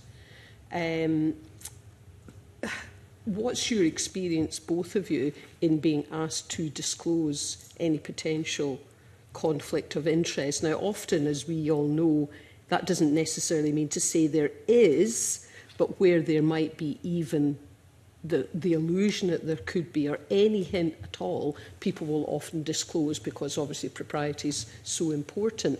Are you aware of any processes in inquiries that you've dealt with as to where the option for that is given? I can think of one actual instance of it where somebody, and I think perhaps what you're going to get is connections that people don't know about. So an instance of somebody turning out to have worked for someone who was important in the inquiry in a previous job, and that was dealt with as soon as it came to light. I suppose if you have a formal process, then people have to apply their minds to that. For legal teams, I guess the connections are more likely to be personal than financial or patrimonial. Yeah. But you said that was dealt with as soon as it came to light. The point I'm making is, would you not ordinarily expect some kind of declaration of interest up first? I think we've all seen many forums where people would right up front declare something rather than when it came to light, because it's kind of after the horse has bolted. Yes, I mean, this was not a lawyer. This was somebody else in an administrative role. I think, to be fair to members of the public, a lot of people struggle with what conflict of interest means. You know, in my current role, people contact me and ask about what they think is a conflict of interest, and often I don't think it actually is, because people can be very anxious about these things, and I think the converse is probably true as well. That people it doesn't necessarily occur to somebody that because 10 years ago they worked for person X, you know, that they need to tell everyone that. So I don't know if having a formal process makes people more likely to spot something that they should be disclosing. Perhaps it would. Yeah. I mean, we're all given guidance on exactly that matter when we join as MSPs, where you think there could be the perception of something, then you're duty-bound to disclose it, even if it's subsequently not. You know, so if we are, then it would seem not unreasonable for very highly paid lawyers to likewise. I think there's potentially two things, I suppose. In terms of pure conflict of interest, it's a matter of the regulation of the legal profession that we would have to we would have to deal with it. We can't act in a conflict of interest. So, in a situation where I am conflicted at the point where I'm instructed, I have to deal with that, and that's a professional obligation on me to deal with that. A disclosure of another interest that's not a conflict of interest is a slightly separate issue, and is probably more akin to what has to be disclosed by MSPs in your job. So there's a slight difference there, I suppose. Just to be clear, if we're talking conflict, then that's something as a professional obligation. None of us could act in a conflict. Yeah. And so perhaps I should bring in yourself then, Michael. I think the earlier example I gave was a solicitor acting on behalf of core participants in an inquiry had been calling vigorously via the media for a public inquiry, and was also and is best friends with the Justice Secretary who granted said inquiry. What kind of action would you anticipate a solicitor in terms of Law Society regulations to set out at least the potential, if not the actuality, of a conflict of interest in that example, for example? Well, first and foremost, this individual, in lobbying a minister directly, would fall within the Lobbying Act, and would have to declare the lobbying to the lobbying registrar.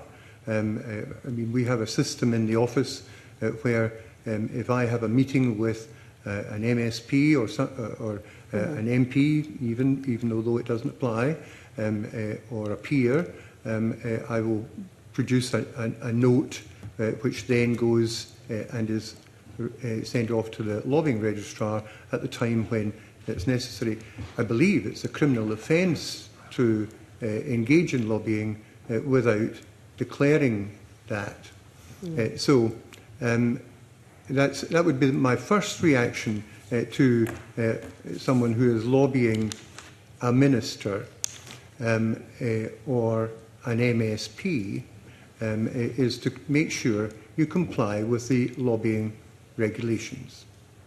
The issue of conflict of interest, we too have a practice rule which prohibits solicitors acting in a conflict of interest.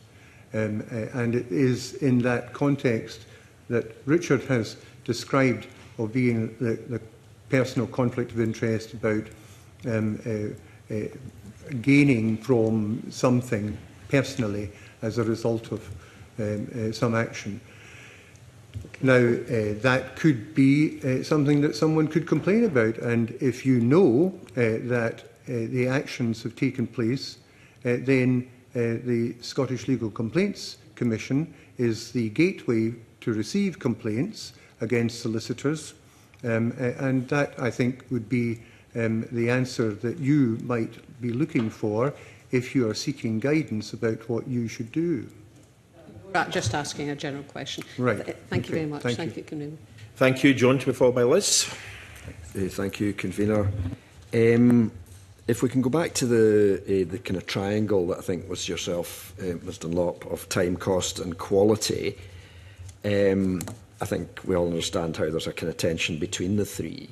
And what I'm wondering is, does there come a time when the increased quality, so, I mean, we might have been going for 5 years and we've got a fair picture of what's been happening, but then if we take another 5 years, we might get a better quality, but it's not that much better quality. So is there a kind of balance in there as to how far we go with quality? Because again, it's going back to, if you saw any of my previous questions, that I feel other professions do the best they can in the time available, but it's never perfect.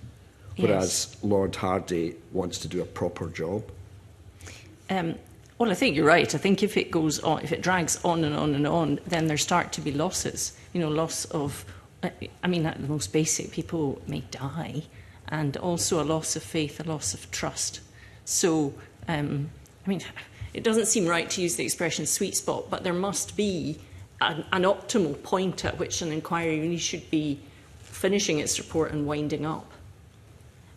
So I would agree that I think the longer something, if you miss that point and you keep going, then all sorts of things start to go wrong and you start to lose focus and you start to lose people. I mean, one of the points I do want to make, because, you know, obviously as lawyers, we're all used to the sorts of things that are said about how expensive lawyers are, etc., etc. But speaking from experience, being in a long-running public inquiry is a very, very demanding gig.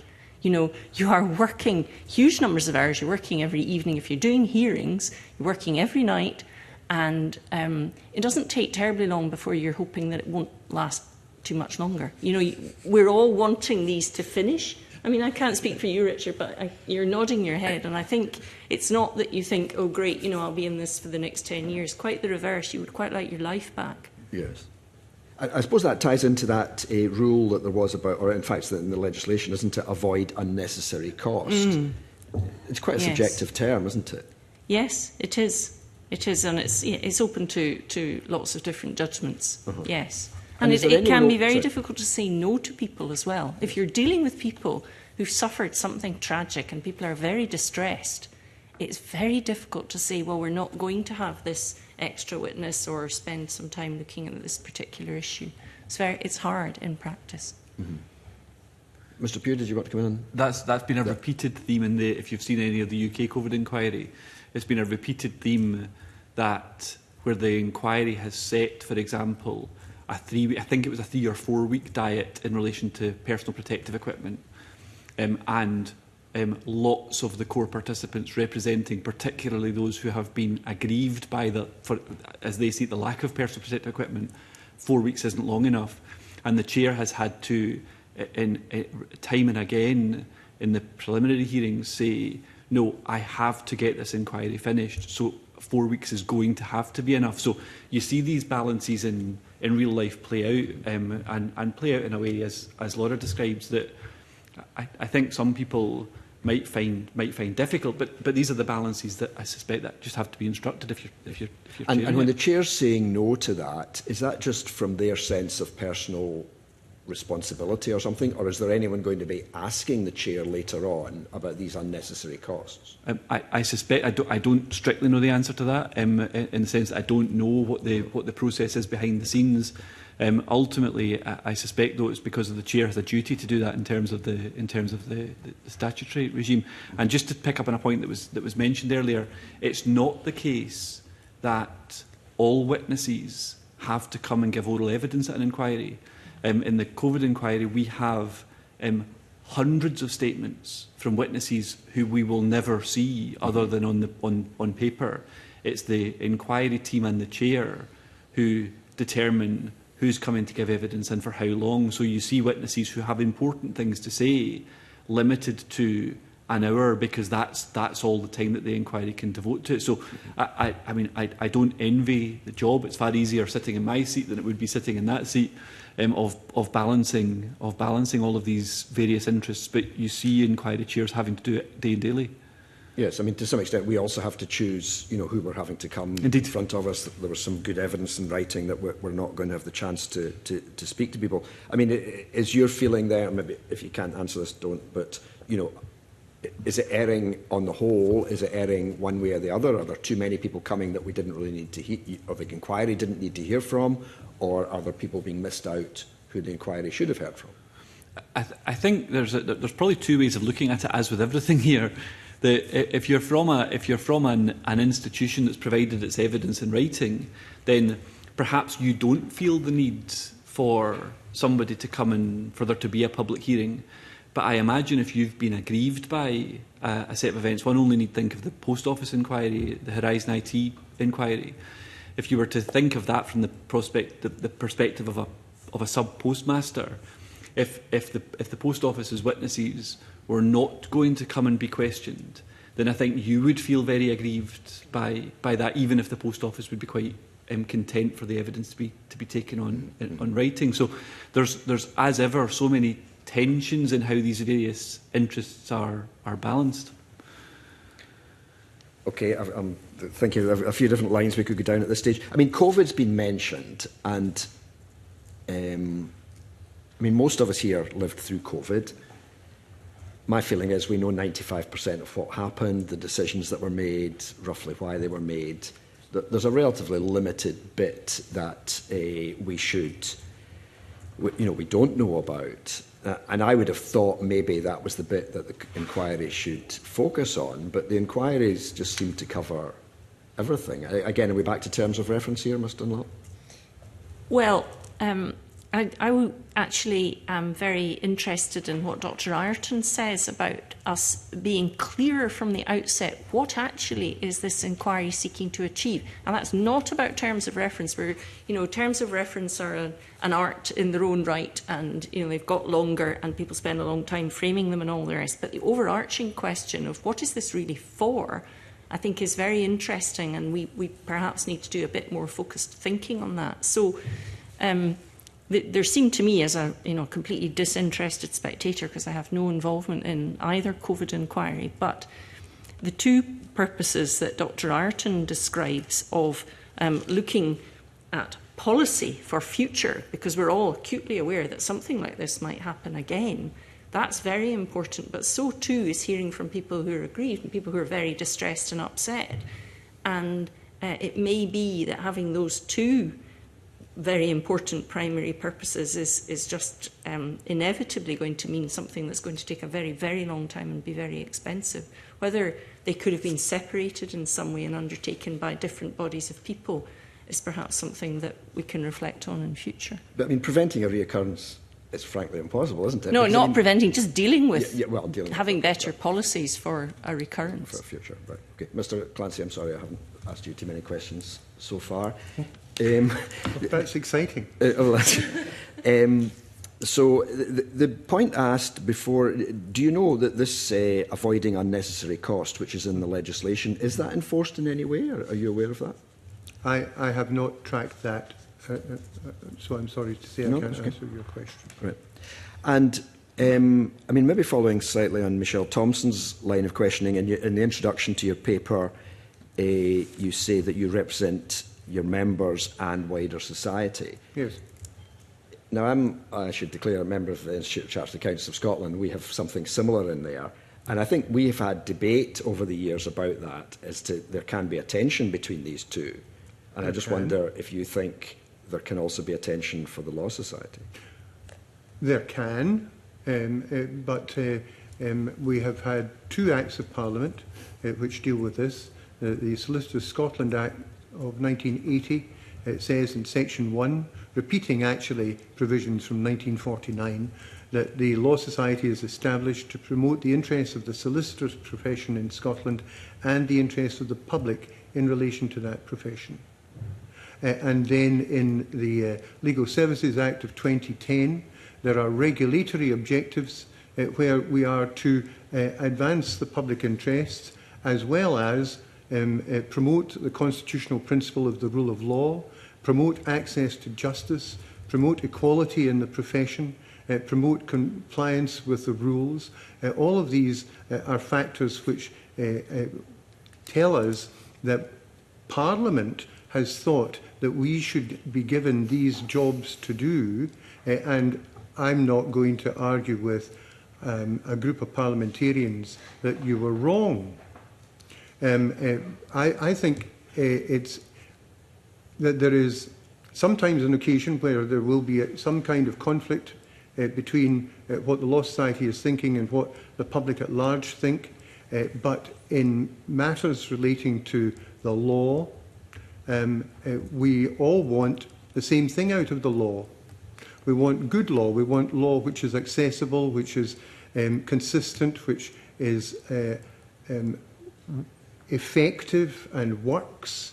And those desires are ones where there is convergence between the public and the profession, not divergence, not conflict at all. But in public inquiries, there could be divergence if the legal profession was kind of gaining from longer public inquiries and the public might be losing out?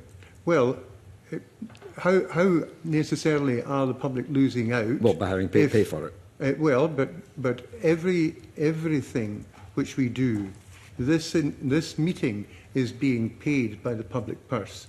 So therefore, we have to be appreciative of that, not waste the committee's time with daft things that I write, so I don't write daft things. The important thing is for us to recognise that the inquiry is being designed to set up a way of gathering information and evidence so that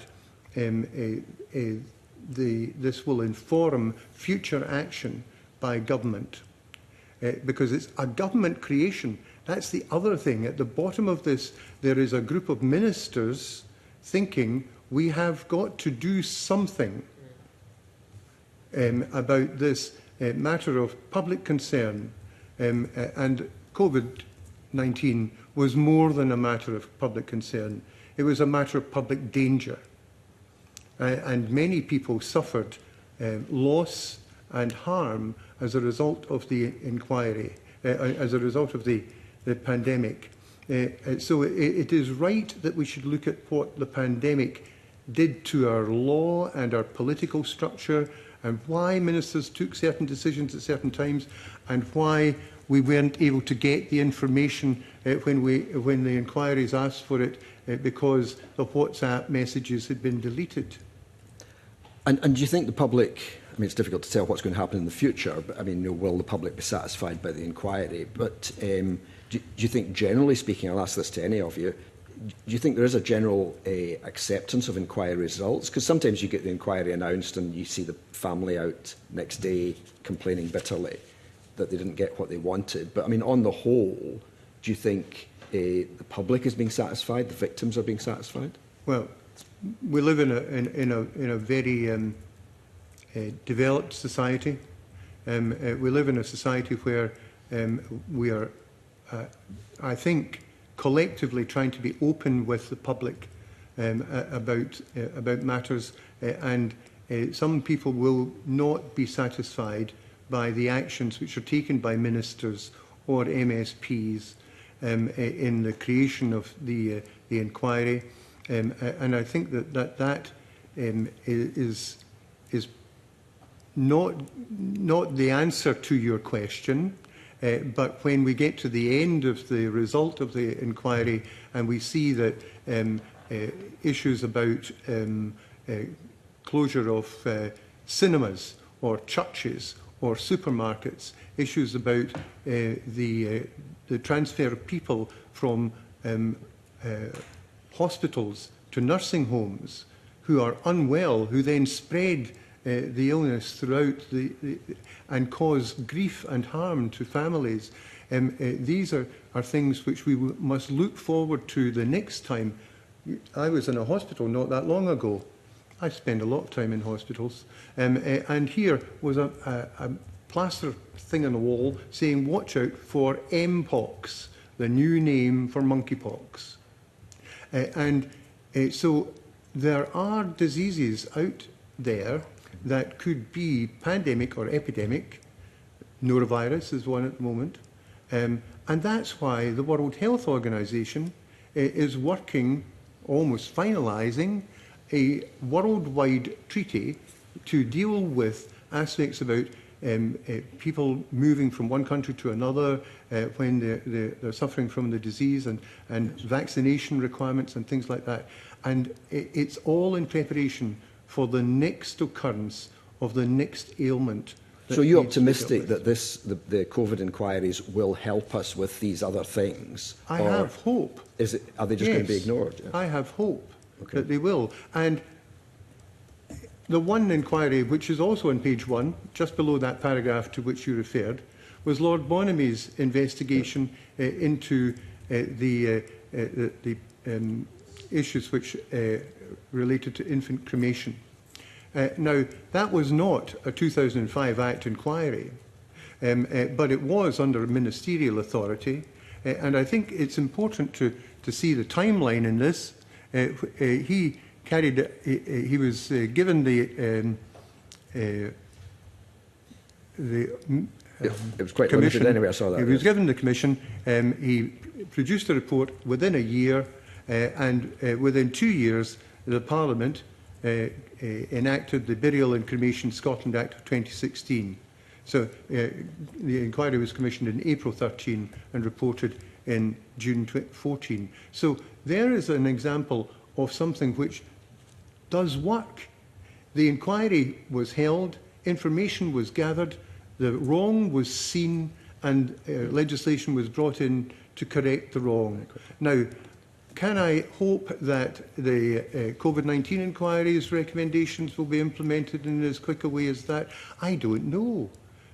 But I suspect not, but anyway, that's my opinion. If we don't do the inquiries into these things, we won't really progress. Okay. And I'm sorry that it won't necessarily satisfy everyone, but it may satisfy the majority. Right, okay. Well, bearing in mind your warning that I'm using up taxpayers' money with my time, I mean, just if either of you two want to comment on that, you're very welcome. But can I just finalise with a question, Ms Dunlop? I think I saw you're on your committee called?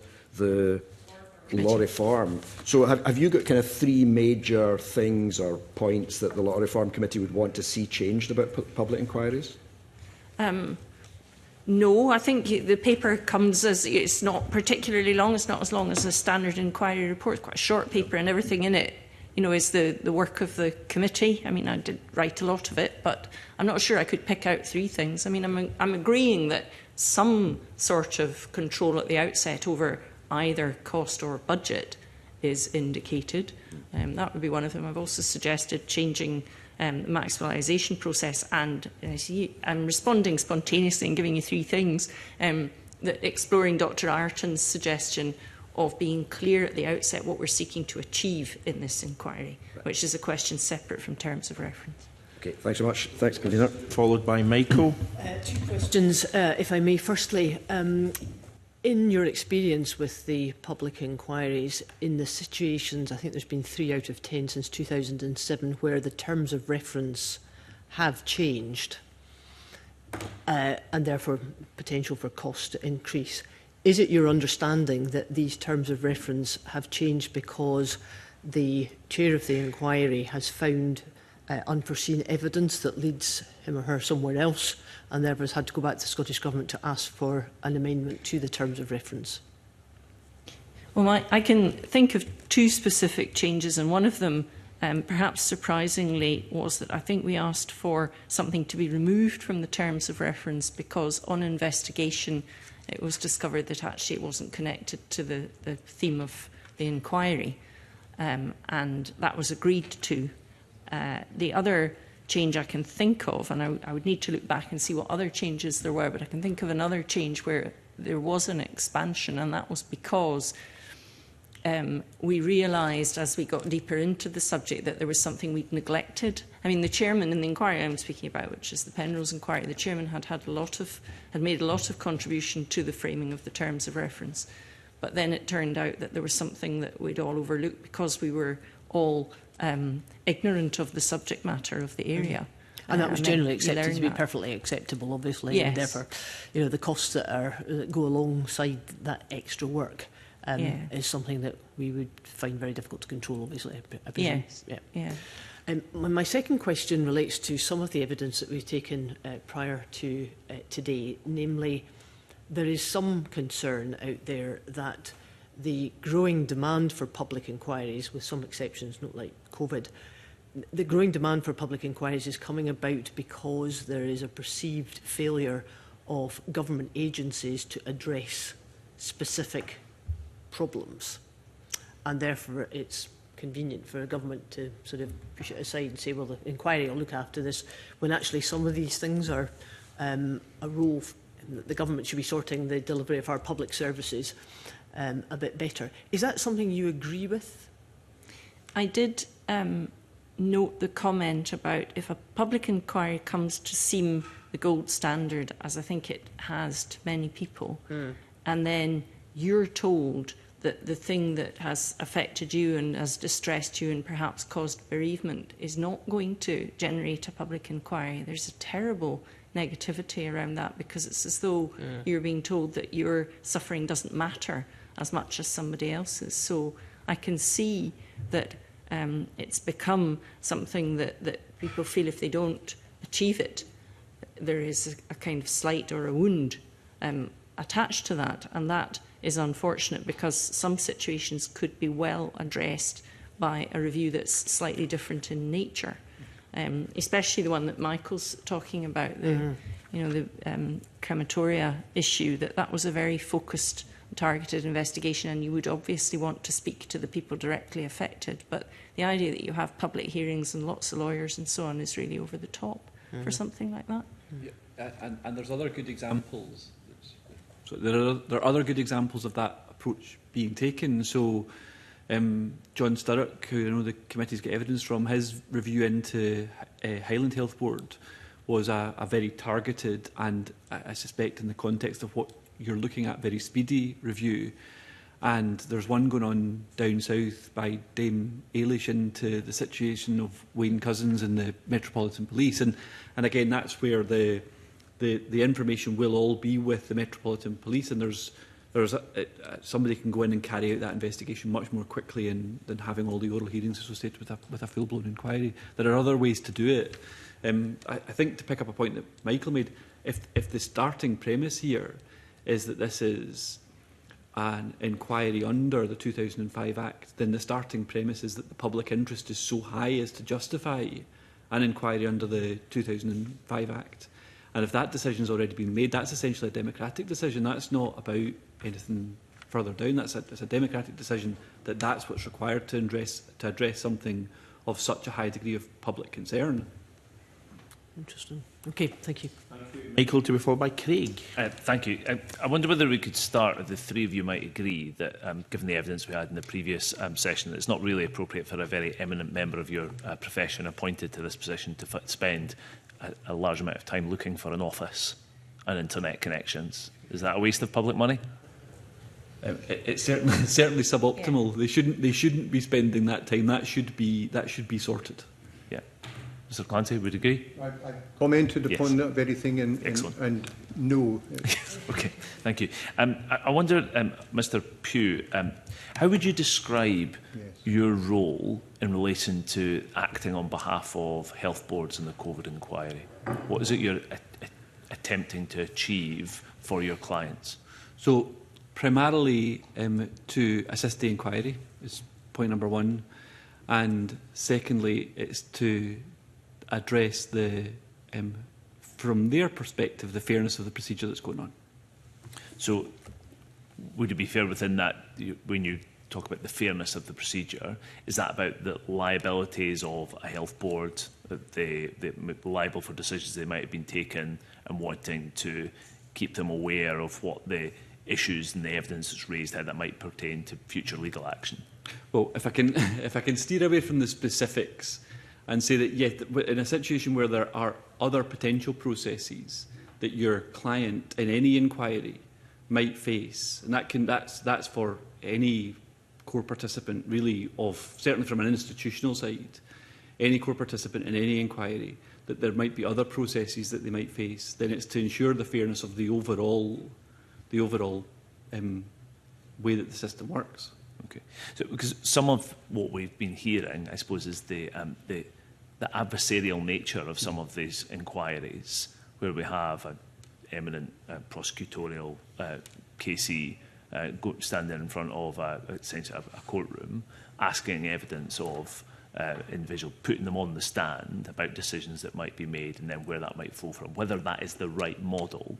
And if we have people like yourself who are employed, rightly, and I don't deny any of this, within this model, to protect the interests and the liabilities of a set of people, as that may pertain to future legal action as well as the one we're in, does that not run against some of your first premise of assisting the inquiry?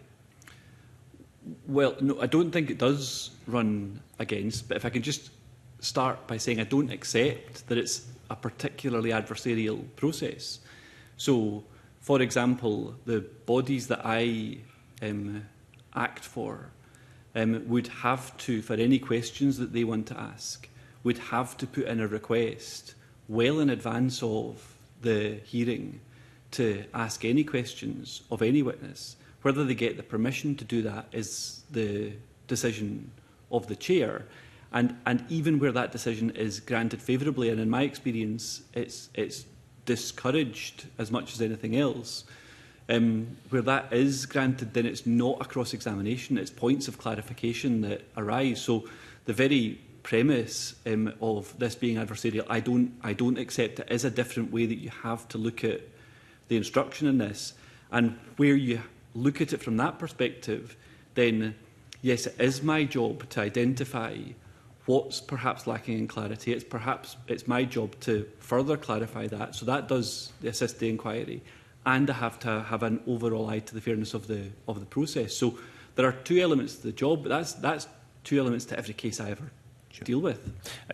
I mean, I would have thought that a lot of the public viewing the COVID inquiry would think that it does feel quite adversarial. So Jamie Dawson, QC standing, KCE standing, asking very pointed questions of a variety of different people. That feels putting now getting to the truth. You know, I'm not denying that part of it. But if you have lots of interested parties in here who are fighting for their own protection, does it really help us get to the truth? Yeah, but that's my point, I think, is that you don't have the many parties doing that. Yes, there is a counsel to the inquiry who, in that particular case, it was his job to get that evidence out. What you didn't see, and what you would see in an adversarial process, is other people with other interests then following up and trying to undo bits of that or to clarify other things. It's the counsel to the inquiry's job to get that evidence out, and it's not then turned into everybody else then has their shot to get what they want from a witness, and that's how I would look primarily at an adversarial process. Yeah. So maybe definition of adversarial, my interpretation of that is probably not the strict legal interpretation. Aggressive might be another way of doing it, but I'll rest on that. My last area I want to ask about is artificial intelligence and the application of that within these kind of inquiries. That part of what we've heard so far in evidence is that the huge amounts of documentation that is involved. I mean, increasingly, or have you seen the AI triaging of large document sets in public inquiries? So I understand the inquiries I've been involved in have a package called relativity. Certainly the COVID inquiry uses UK COVID inquiry uses relativity, which has an AI model, as I understand it, built in to try to assist with that filtering. I've not been behind the scenes, so I don't know the extent to which it's successful at doing that. But the problem is often if you don't put their stuff in the right way in the first place, then what the AI churns out is perhaps not terribly useful. I just don't know how that's working in practice. But when you're dealing with hundreds of thousands of documents, then reading every single page of them is not a practical solution to all of this. So finding some technology. I tend to agree with that. Any other examples of you seen the use of AI in public inquiries? Mr Dunlop, Mr Clancy? No. Yeah, I don't think I've seen the use of AI, but in the Penrose inquiry we did have objective document coding followed by subjective document coding, and the subjective document coding assigned a level of importance to a document. I think the scale was 1 to 6 or something, and then of course what would happen is that during the hearings you would suddenly realise that some document that was only a 4 or a 5 was crucial. So these are only ever provisional, and you also find, and I think this is probably true of all inquiries with large numbers of documents, that you have multiple copies of the same document. I think our record was 8 copies, but it will turn out that 1 or 2 of them have manuscript additions, which are very important, so you can't actually discard any of them. You know, there are all kinds of practical issues like that crop up. And AI possibly is going to play a role in future, yes, but it too will miss things that actually in context are quite important. As do lawyers. Yes. And these systems are much more commonly used in commercial disputes at the moment in terms of contracts negotiation and analysis. That be right? I don't know specifically. I know that they are increasingly used in litigation, big litigation in London. But I think Relativity, which is the programme that that certainly the UK COVID inquiry is using, I think Relativity is one of the platforms that's used in that context as well. So there's definitely a cross-learning by the legal profession of how you can take these technologies from one area into another. And have you seen any of that used in redaction?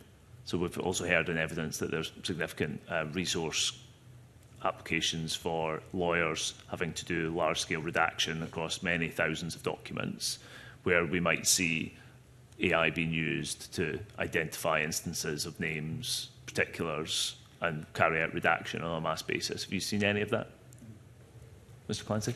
No, I haven't, but I did use Relativity when I gave evidence to the UK COVID inquiry in January of last year. There was a document which was partially about COVID and partially about something which had nothing to do with COVID. I made an application for the paragraph which was not about COVID to be redacted. It took about a week, maybe even slightly less, for that decision to come down saying, yes, that's an irrelevant inclusion and therefore we will redact it. It did also contain some comments which were of a personal nature. So I think that it's possible under a system like Relativity to do that, and I dare say under other systems too. Yeah, other packages are available. Okay, thank you. Jake. This question's partly been answered, so I won't dwell too long on it. Ms Dunlop, you identified public inquiries as becoming the gold standard.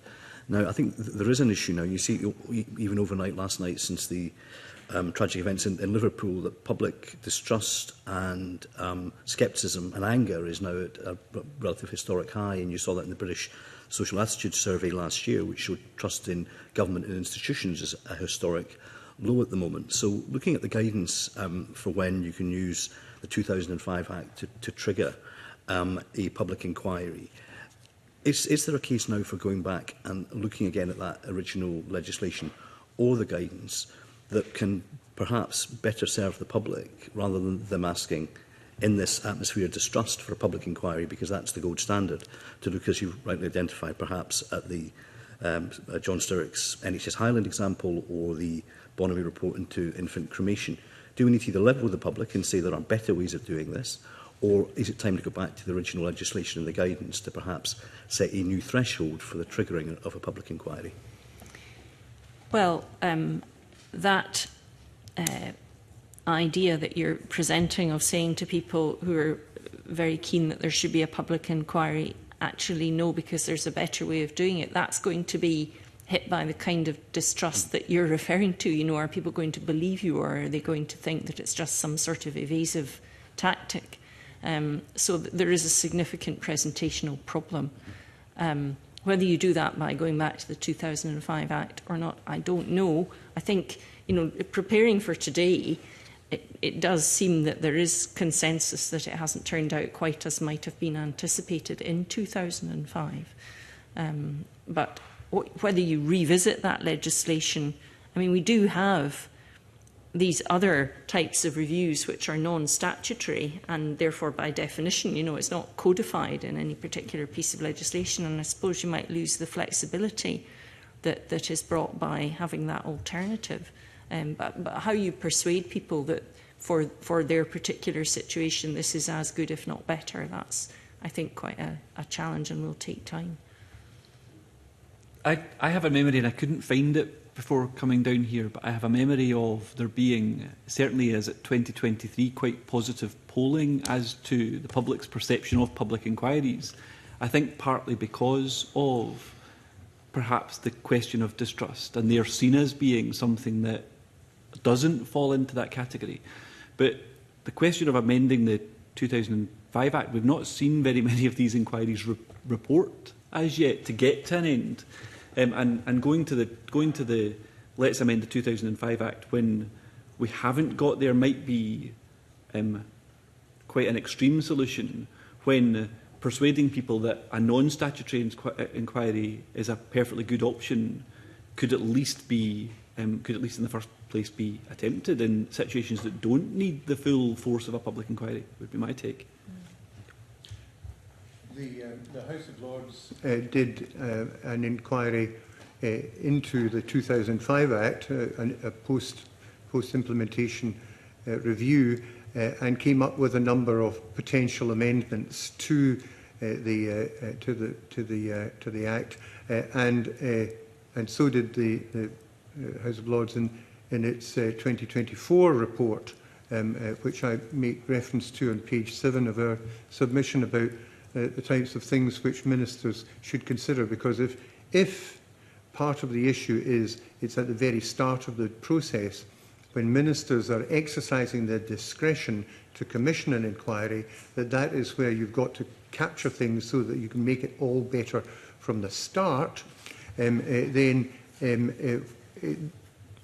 there should be a requirement for ministers to consider whether a statutory or non-statutory inquiry would be best, whether it should be judge-led or led by somebody else, or should it have a chair sitting on his or her own, or a panel on a case-by-case basis. This is the sort of thing which you would want to build into the thinking of ministers, because ministers come to these things as new people frequently, and in a year's time there will certainly be different ministers in different posts, and one of them will be handed a memorandum saying there has to be an inquiry into X, and the minister might just say, well, can I just do it myself, utter discretion, to which the answer is yes, without having to think out other things. We can rely on the civil service to do that, to tell them there are other things to think about, but it's better if it's in the law. And I think the other items, A down to D, on page 7, I won't read them out, but perhaps they could be incorporated into whatever thinking goes forward. And then there is this issue about, so ministers think there is a matter of public interest which needs to be inquired into. What about those occasions when they think about it and they decide against? We don't see that. We don't know what ministerial thinking is at that point in time. And that would be useful, I think, rather like in the COVID legislation about benefits, where ministers can order urgent legislation, urgent subordinate legislation. But there wasn't a requirement for them to say, we've considered urgent legislation, but we've decided against it, until an amendment was put into the bill. And I think that's an interesting area, an interesting space, which would be of public interest, for sure. Thank you. Okay. That's exhausted questions from the committee. I've got one brief question for each of you on areas we haven't touched on. First one to yourself, Mr Pugh. And it's interestingly in the SPICE report that members of this committee received, the Scottish Parliament Information Centre report, it said that 45% of the time of an inquiry is producing the report. So I'm just wondering if there's any way in which that could be potentially expedited. I've not had to write one. Ultimately, that's where all of this comes home, though, because if you think of the job of writing the report as not only to take what you've heard in oral evidence, but also to read the witness statements, and in certain respects, these are 400, 500-page witness statements for one witness. If you're trying to distill all of that and to take all of that in, then the job of producing the report is plainly going to take a long time. It's just if you have a 10-year inquiry, you're talking 4 or 5 years to produce a report. It's a long time. It's only by curtailing, I suspect, the extent to which the matters have to be looked at forensically, which I think takes us back to what's the expectation at the outset and what's the terms of reference. Okay, thanks. And yourself, Ms Dunlop, government departments and public bodies, should they be required to respond formally to recommendations within a set time frame? I find it difficult to see a downside to that. Responding to recommendations, I suppose you have to allow them to say that they don't think a recommendation is feasible or practicable and to explain why not. But if that's not the case and they're planning to take something forward, then yes, saying we're going to do this and setting out some sort of framework as to how, that does seem and what do you think might be a kind of reasonable time frame to respond to a report?